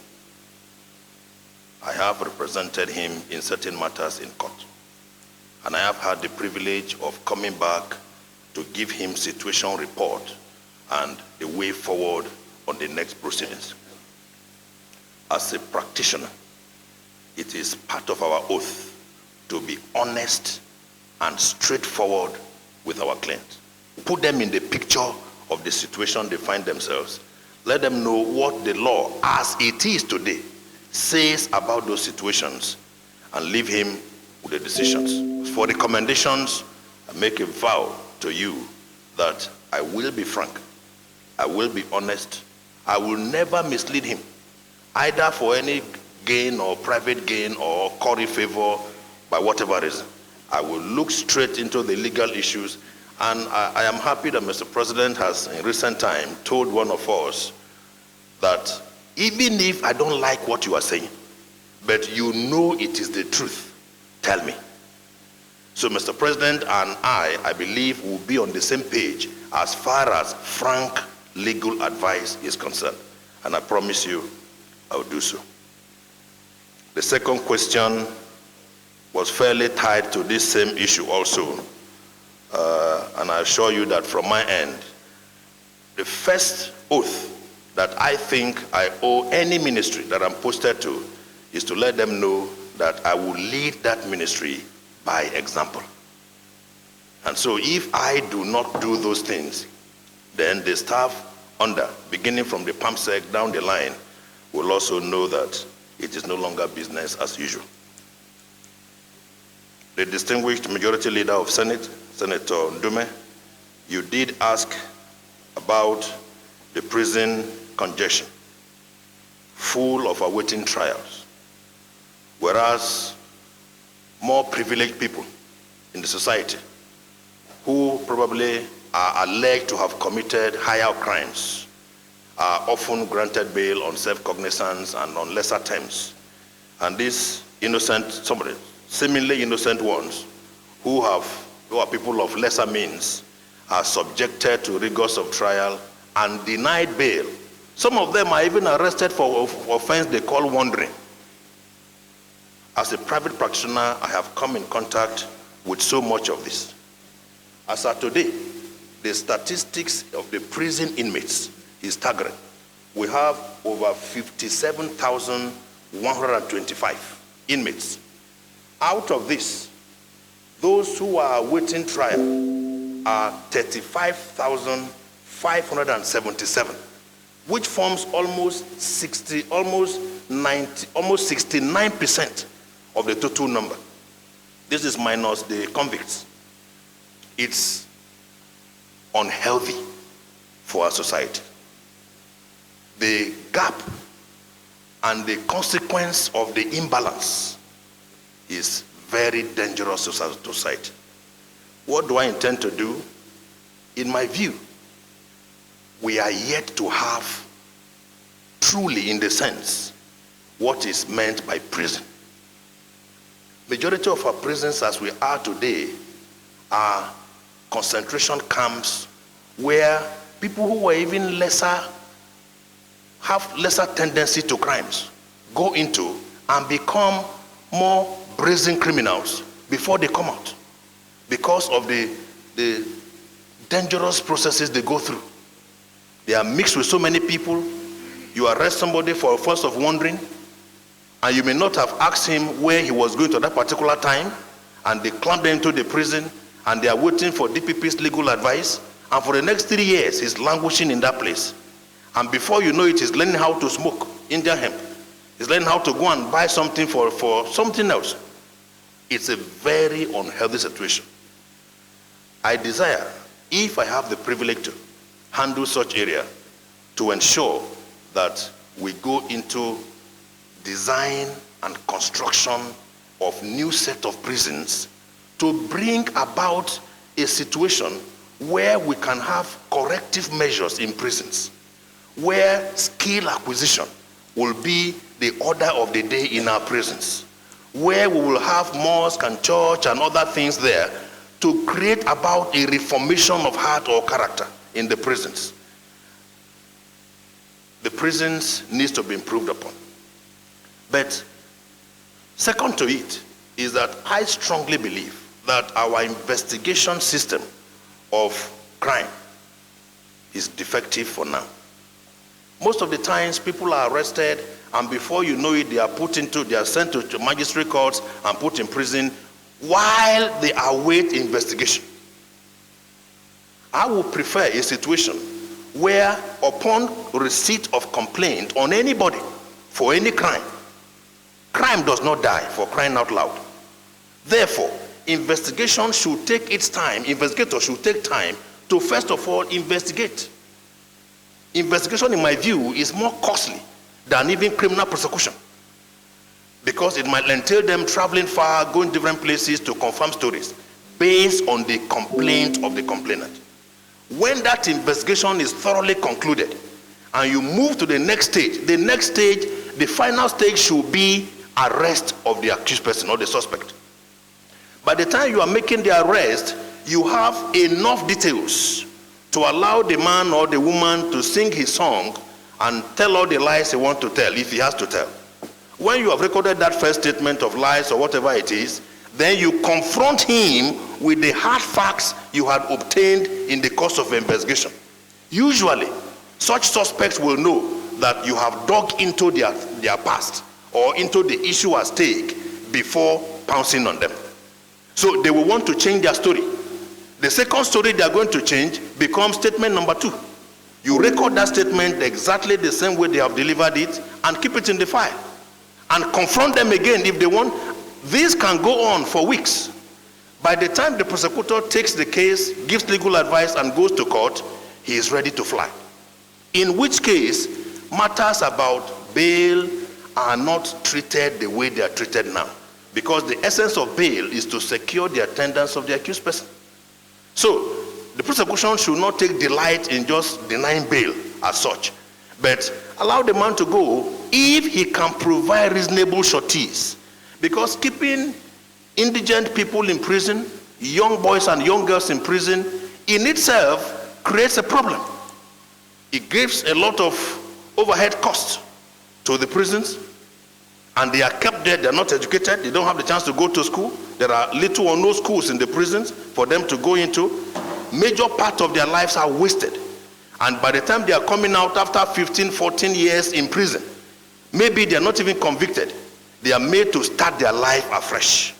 I think issues about human rights will be given adequate consideration if I have the privilege to head any ministry in that area. That is my little opinion on the prison and what we can do about it. Distinguished Senator Akpabio, Your Excellency, you took on the issue of frivolous petitions engaging a winner of an election, and after long stories, you handled that the petitions may not have any substance, and what are the remedies available? Sir, in our legal system, we already have remedies. It only takes your lawyer to look at what to do. For instance, if a man makes a criminal allegation against you which are false, even if it is in a civil situation, but the content of the complaint is criminal, and he makes that allegation against you, and either cannot prove it right, or he even goes to court and he loses that complaint, you have a right to seek redress. There are various tortious remedies available. The tort of malicious prosecution, the tort of unlawful detention, the tort of defamation of character. Once that article was published, not just to the government agencies for solution, but he takes it to the press because he wants to scandalize your name. At the end of that, patiently waiting, and he is proved wrong, you can resort to litigation and claim huge amount of money. Medical doctors also could go through that same one if a medical doctor treats you negligently and you have suffered some defamation on account of that. You can take actions on gross negligence. These remedies are tortuous, but a number of times our victims of such complaints either do not have the patience to seek redress because our legal system still grinds very slowly, too slowly for many of our likings. But if you are patient and determined, you can take up the action, and a diligent counsel can walk through, no matter the length of time, and you can still get justice. But I think that the primary question here is that of speedy trial. How do we get speedy trial? In my view, the legal system in our country is being slowed down, not only because of absence of laws. The laws are plenty. We have enormous laws. But the main issue is, in this time and age, apart from a few states like Lagos, majority of our courts are still analog. The judges are taking time to write in their long hands. And if you go outside of this nation to other climes, you have all manner of secretariat staff, registry staff, that record what the proceedings are for the day without the judge having to write anything. He watches the prosecution witness or the defense counsel or the defense witness and judges whatever he wants. Because there's a recorder, video recorder, there's an audio recorder, there's a shorthand expert typing. There are all manner of machines copying what he's doing. And if you watch them carefully, they could pause and say, look, what did the witness say in the last 10 minutes on so issue? And those gentlemen will wind back and press the tape, and it will play out what he has said. Under that circumstance, they can afford to exchange pleadings, and then the court will fix maybe 2-3 months or even 6 months for trial. On the day of trial, trial must go on. If you take adjournment for 2 days, for 2 times, the next time you are denied, your case is dismissed. If you don't want to go to trial. We are yet to get to that stage. I know it is capital intensive, but if we must do it right, then we cannot avoid the cost. We must go into it because justice is key to an egalitarian society. And I think if I have the privilege, Mr. President, sir, to head any ministry that deals with this issue, I will thoroughly take time to advise it. Even if it means using some climes, some states as example, even if it means the Federal Executive Council collaborating with some states, we can start with some states, and the governors who appreciate such can make contributions to it and then use maybe 2-3 courts, for example, and we can move ahead from that. Yes, that's as far as my reaction to Your Excellency is on that point. Your second point is on the Northeast, the calamity that has befallen Northeast on account of Boko Haram, and what we can do to take care of these unfortunate children who are victims of this war that is ongoing. Sir, if my heart goes out for these children, recently my wife, a registrar of a private university, has decided to resign her job, and she wants to go into an NGO that will take care of these IDPs and children. As an educationist, we are putting some funds together for her to bring education closer to these children in their IDPs location. I believe that many of us as individuals can play a role in it, but happily there are international government agencies that have interest in this kind of area. It's not a thing that the government alone can do, but I assure you, sir, it is a critical area that must be done so that the psyche of these children will not remain deformed as it is now, because many of them are hopeless, they are dejected, they don't know where the future lies, they don't know what will become of them in future. It's a terrible situation, and I think that the Mr. President, who loves this area very well, he is passionate about it. On day one, he began by trying to fight how the war will come to an end. I believe that taking care of the victims of this war will form part of Mr. President's agenda. If he does, I'll be more than willing to offer whatever advice we can, given the circumstance of the situation, to improve the lot of those children. Senator John, distinguished Senator John, you did raise the issue of war against corruption and whether I think the enabling laws that we have now are sufficient. In my view, no nation can codify all laws for every issue that bothers them. And that is why there are gaps in such laws where the judges can veer out of the codes and travel to other climes and import those laws where we have relationship with them too. So for now, I think the laws we have are fair enough. Of course, there is room for improving them, but the ones we have, in my view, are fair enough.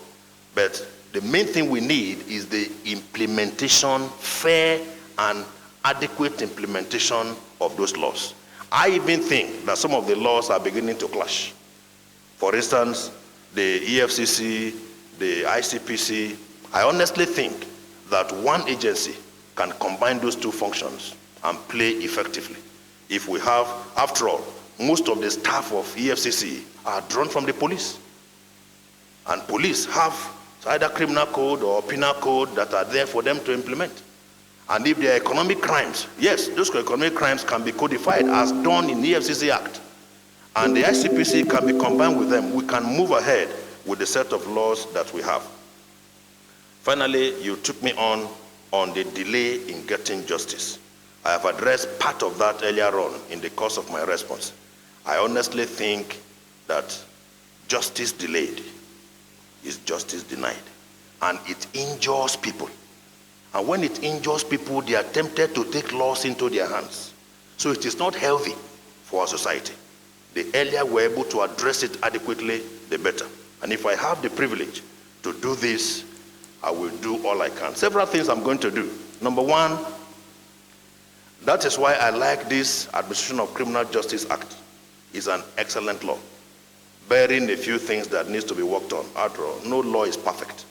But for that law, you can get into a criminal trial, and within 3 months, you are over. But it takes 3 critical stakeholders to work in harmony to make that happen. 1, the judges. 2, the advocates. 3, the prison. Sometimes you get to court and the prison authorities say they have no fuel in their truck to bring the suspect to the trial. after a suspect has waited for trial for more than 3, 4, 5 months. I had one recently in which I provided money for the prison authority to bring the accused person to the court, and they said no. There was no fuel at that time, fuel shortage, so I provided fuel, bought jerrycan full of fuel, and sent them to the prison for them to bring them. They said no, they wanted cash. And so there are many things that we need to do to expedite justice in our nation. Thank you, sir. Senator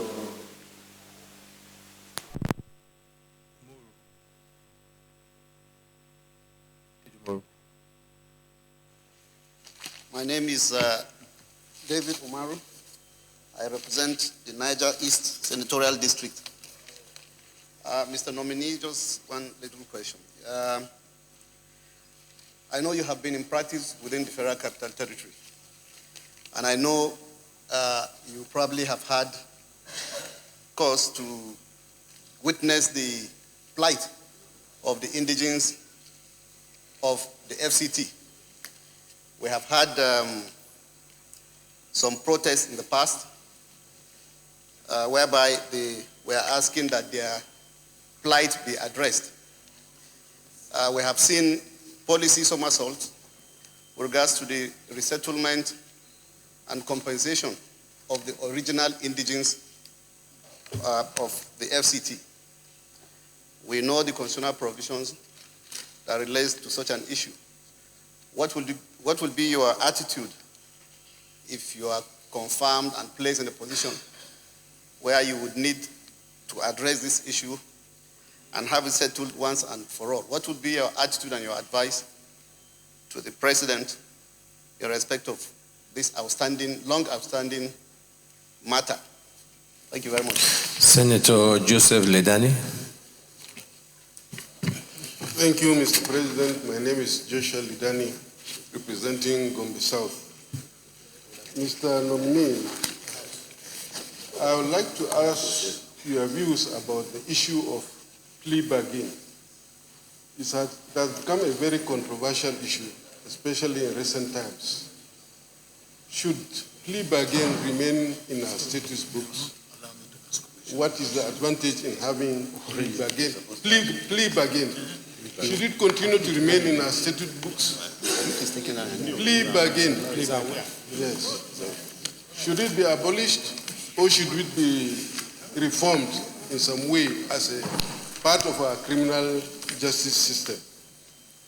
Secondly, the Supreme Court has been complaining about the workload. The pressure of work is becoming very unbearable, and considering the number of Supreme Court judges we have, we find them dealing with a lot of cases. There has been some views that the jurisdiction of the Supreme Court is too large, that there should be a revision on the jurisdiction of the court so that some cases do not need to go to the Supreme Court. Interlocutory appeals do not need to go to the Supreme Court. What is your view about that, and what do you think you can do if you are in a position to influence the course of justice? And then thirdly, you have been in practice for quite a number of years and you have attained the rank of senior advocate. In the course of your practice, what case do you think, because maybe due to its complexity, that you've handled, that you think that you can recommend as a locus classicus that has found itself in the body of our case law, that you feel has really challenged your skill as a legal practitioner, that you like the legal profession to know about, so that young lawyers can benefit from it? Thank you. Senator Issa-Hamma Misau. Thank you, Mr. President and Chairman. I'm distinguished Senator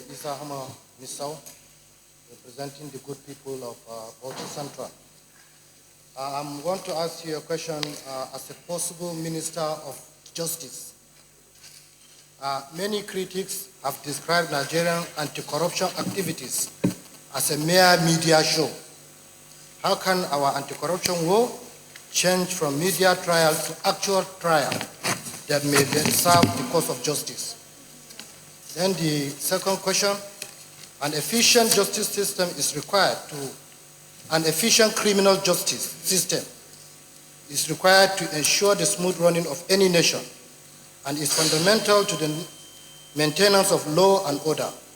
Nigeria, however, has obvious loopholes in this regard.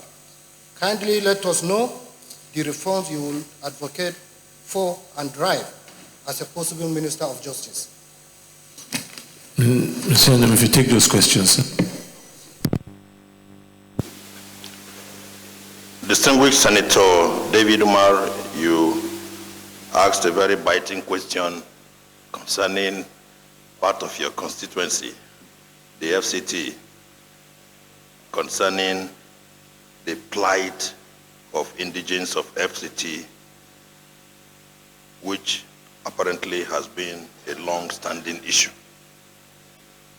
The FCT is true concerning within the Federal Capital Territory of indigents of FCT, in fact, every part of the country, which apparently has been a long-standing issue. And I agree that the issue is true on the indigents of the FCTs within the Federal Capital Territory of has not been exhaustively dealt with. In fact, every part of the country. I do agree with it. But I think that it is no longer helpful to treat them in piecemeal. That's my very candid opinion. I believe that it is better that these hallowed chambers, which also serves as the law-making body for FCT, needs to enjoy the benefit of a bill, maybe privately proposed, maybe government proposed, to address not just the status of FCT, which appears to be settled, but other ancillary issues around it, including whether you are entitled to an appointee of Mr. President as the Federal Minister of the Federal Republic of Nigeria, your rights relating to your land, and several issues. I have tried in my little spare time to do some studies on it, but I have not been privileged to have one brief on that particular issue. So I didn't want to labor my head too much on it. But I know that the issues are very germane and are biting to the indigents. And I think that a holistic approach to it, preferably from the legislative angle, can best solve the problems.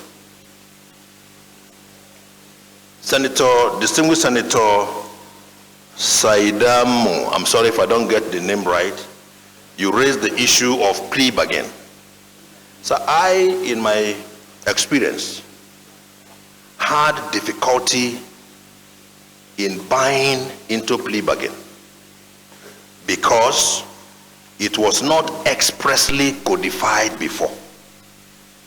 But recently, as at 15th of May 2015, by one of the last legislatures that these hallowed chambers of the 7th Assembly made, the Criminal Administration Justice Act, have codified expressly how plea bargain can work.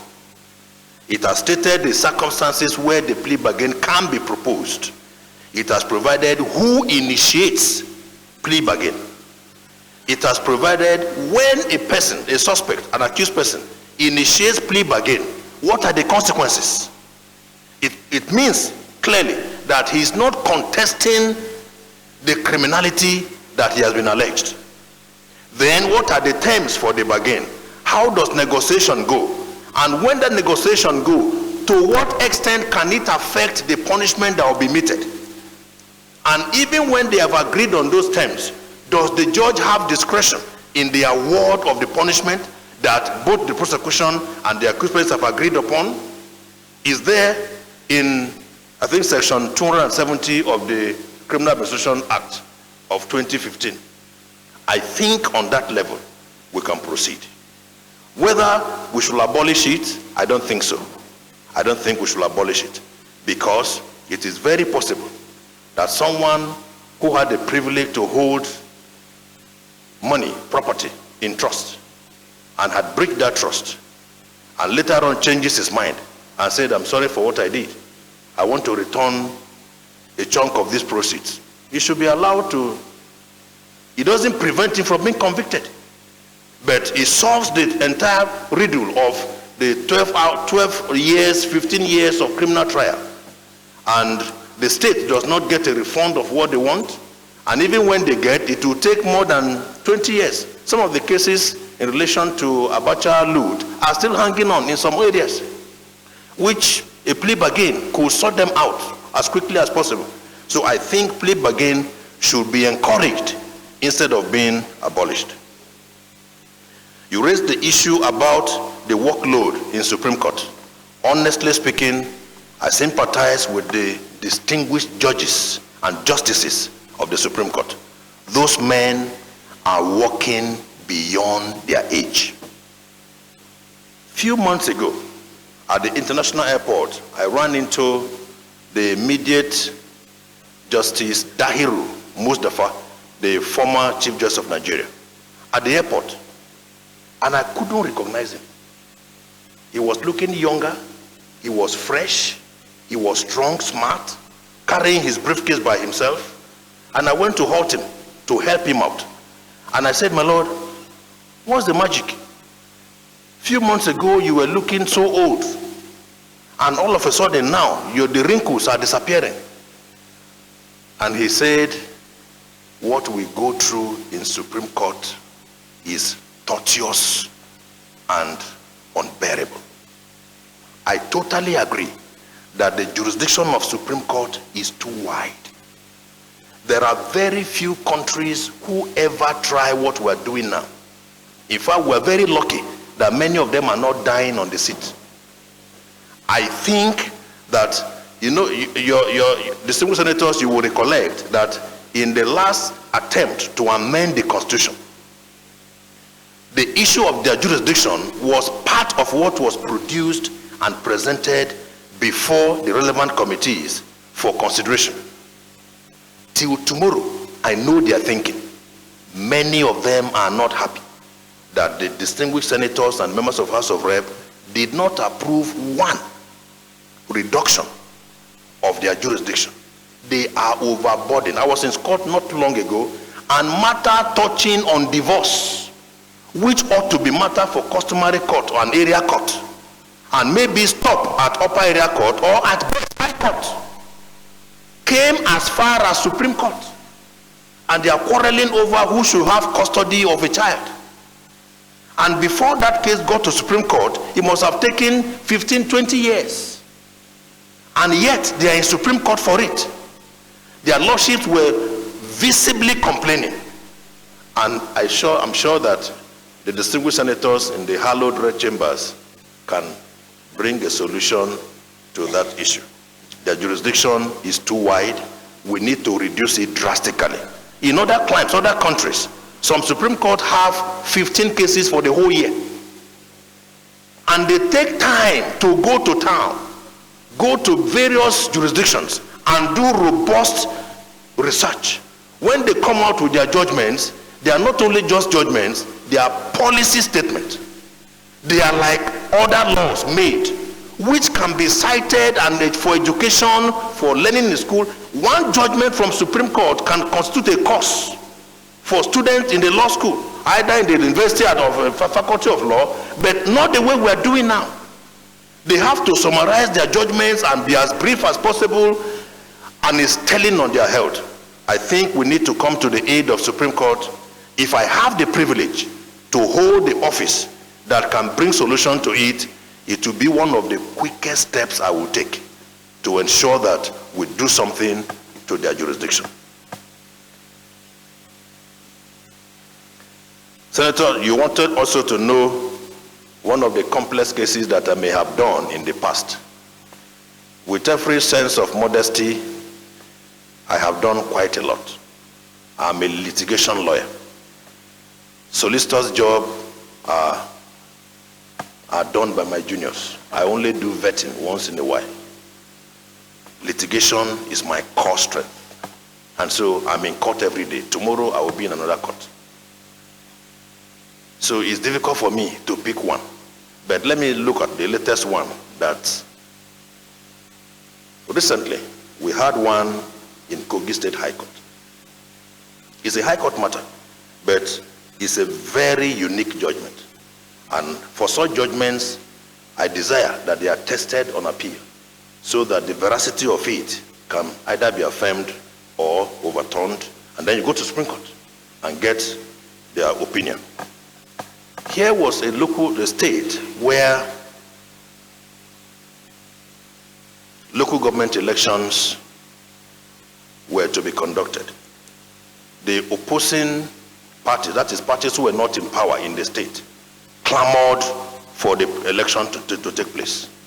And eventually they agreed to take place. And when they agreed, they didn't follow the basic rules of the game. No publication as to the venues where the polling units will be.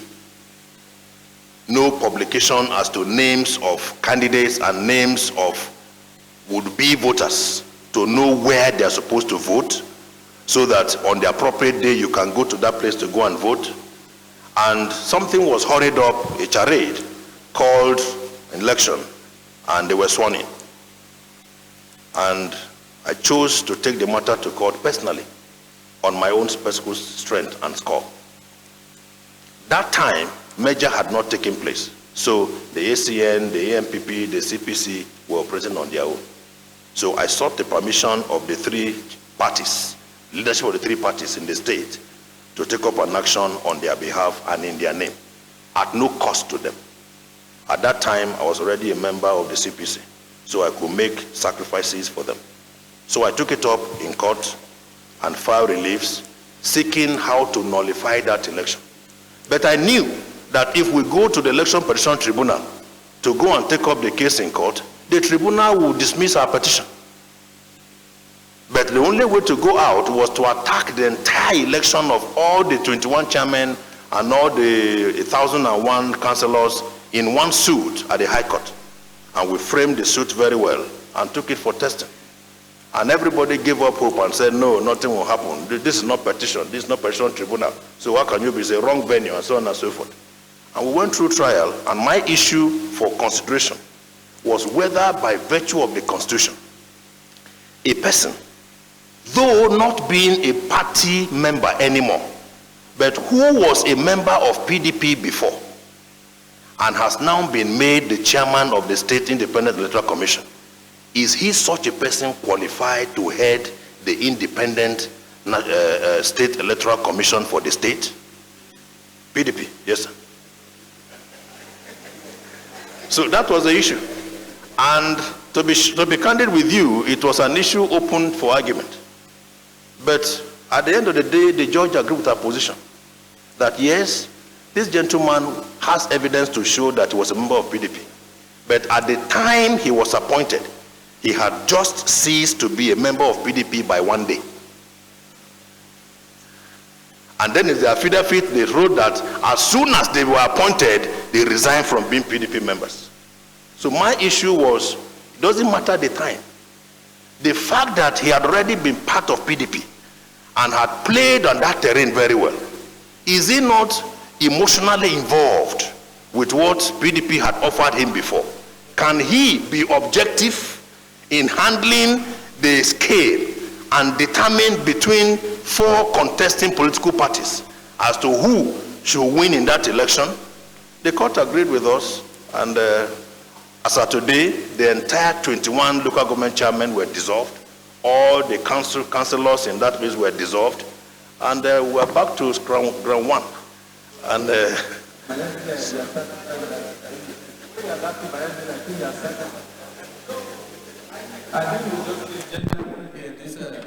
think it was Senator Jimmy and Senator Sumono. I think by then they had over 12 and been with us over now. Gender friendly. Jimmy. Thank you very much, Mr. President, distinguished colleagues. Mr. Nominee, I was very excited when you talked about patriotism, and there is a dearth of it in Nigeria. Right now, there is almost no one that will lay his life for this entity called Nigeria. And I believe there is a gap somewhere, either in our curriculum or in the way the government has interfaced with the polity. What is your take on it? 2, I see that you are a father and you are happily married with children. I'm sure you must have boys and girls. Do you have girls as children?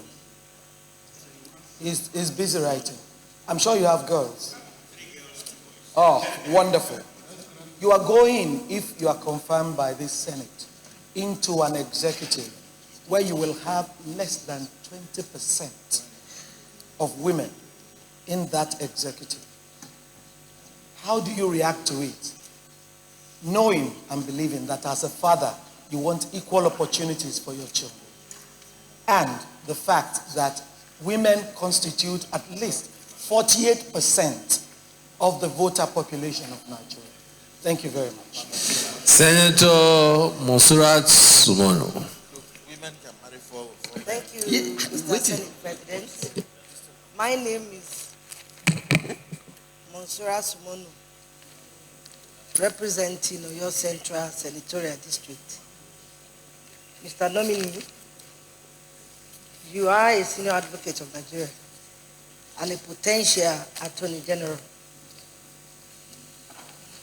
What can be done to increase access to justice for the less privileged in this country and to increase confidence in the justice system in Nigeria? I mean, you've already answered the second one about the plea bargain, but I just want to know what you can do to that so that the less privileged people will as well have confidence. Thank you. All right, Mr. Nominee, we take those 2 questions. The one to do with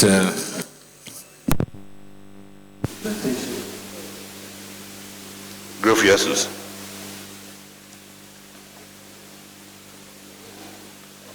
Beginning from distinguished Senator Olujimi, first question on the death of patriotism in Nigeria. Distinguished Senator, I totally agree with you that there is a serious gap and absence of patriotism in many quarters in the country today. The first time I went to Israel, when I saw what the young boys and young girls were doing, beginning from the airport, staking their life, their strength, very little boys. In fact, in the course of my movement, I decided to give lift to some of them standing by the roadside and open discussion with them. I was amazed at the level of patriotism. These are people who value their nation and can die for their nation. I quickly asked myself, where are we in this game? Honestly, I agree with you that we have a big challenge in that area. But earlier on, as I watched over the screen, I saw certain questions bordering on curriculum in school. We need to revisit our curriculum beginning from the primary school, the kindergarten, and do teacher retraining and training and retraining, where civil rights, obligations, duties, what the state expects from us are not taught to the children. And the best time to push this into the psyche of the entire nation is from the primary school, the kindergarten. If we need to employ professors and let them go and start from that grassroots, it's better for us. because we are building skyscrapers on no foundation. And that is why communal clashes are becoming more pronounced, because people now focus more on selfish, personal, sentimental interest than the interest of the nation, of the state. It's a big problem, sir. I totally agree that it's a big problem that we need to address, and address holistically. I also agree that government has a role to play by way of policy formulation. And I believe that this president is passionate about this area. I was particularly fascinated when I heard the CV read on the screen of one of the nominees that was taken today, that he was a primary school vice teacher, this, that.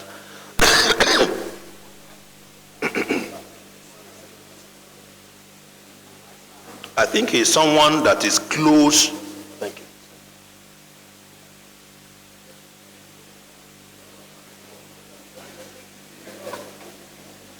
The second question is what I think about the percentage of women in the would-be cabinet. Distinguished Senator, I plead with you not to allow me comment on it. Simple. The reason is simple. I don't have the capacity to do the appointment. Mr. President had demonstrated in time past as one who raised many women and brought them into prominence. I give you one example. Professor Akunyili, vibrant woman, great achiever in several offices that she held. Who introduced her to limelight? She was a teacher in the classroom. It was Mr. President who brought her out, and that time he was beginning to diversify the PTF to create zonal offices and ensure that the benefits of PTF will reach down the states and local governments more speedily. And Mr. President then, who was then chairman of PTF, raised 6 women. All the zones had women as the coordinators. One of those women was Akunyili. And from there, she began to climb in her political career and so on and so forth, and she became a great name at national level. So Mr. President is in the process of fielding available offices. And I don't think that 35% affirmation action is only tied to either ministerial or governorship. Otherwise, we would have quickly, no, it's not only tied to ministerial.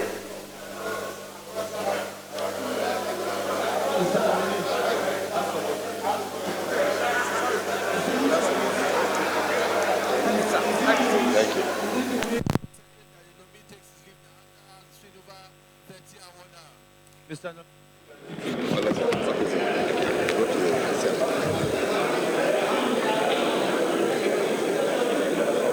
Leader of the Senate.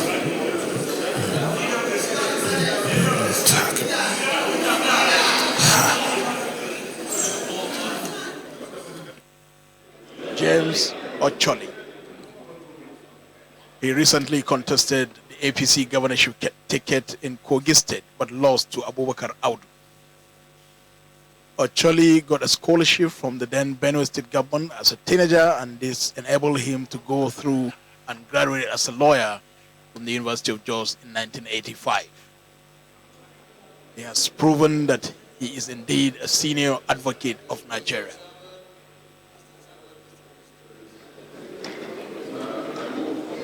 Chairman, will you report progress, please? Minority Leader. Mr. Chairman, distinguished colleagues, I second the motion that the chairman moves back to the plenary. I so second. Those in favor that we report progress, say aye. Those against, say nay. The ayes have it. Senate, in a committee of the whole, has successfully considered 5 ministerial nominees this Thursday, the 22nd of October. 2015. And with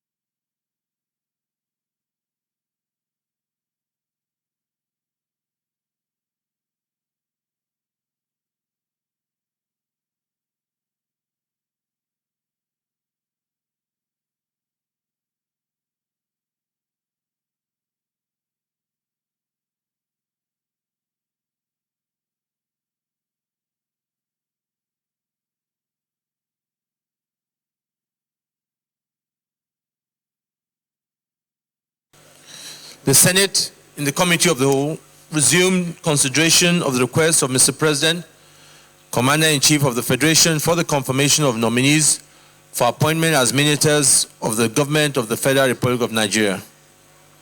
The following nominees answered questions from distinguished senators on a number of topical national issues and their curriculum vitae.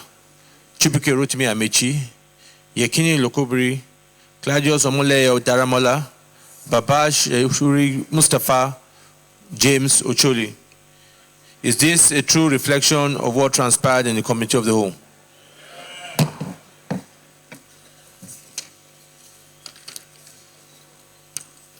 Further confirmation hearings on the other nominees deferred to the next legislative day. Announcement from the Leader of the Senate. The closing date for submission of MDG forms is tomorrow, Friday, 23rd October 2015. Senators are requested to submit the form to the office of the Senate Leader. Distinguished colleagues, the Senate is hereby adjourned to Tuesday, 27th October 2015 at 10 a.m. prompt.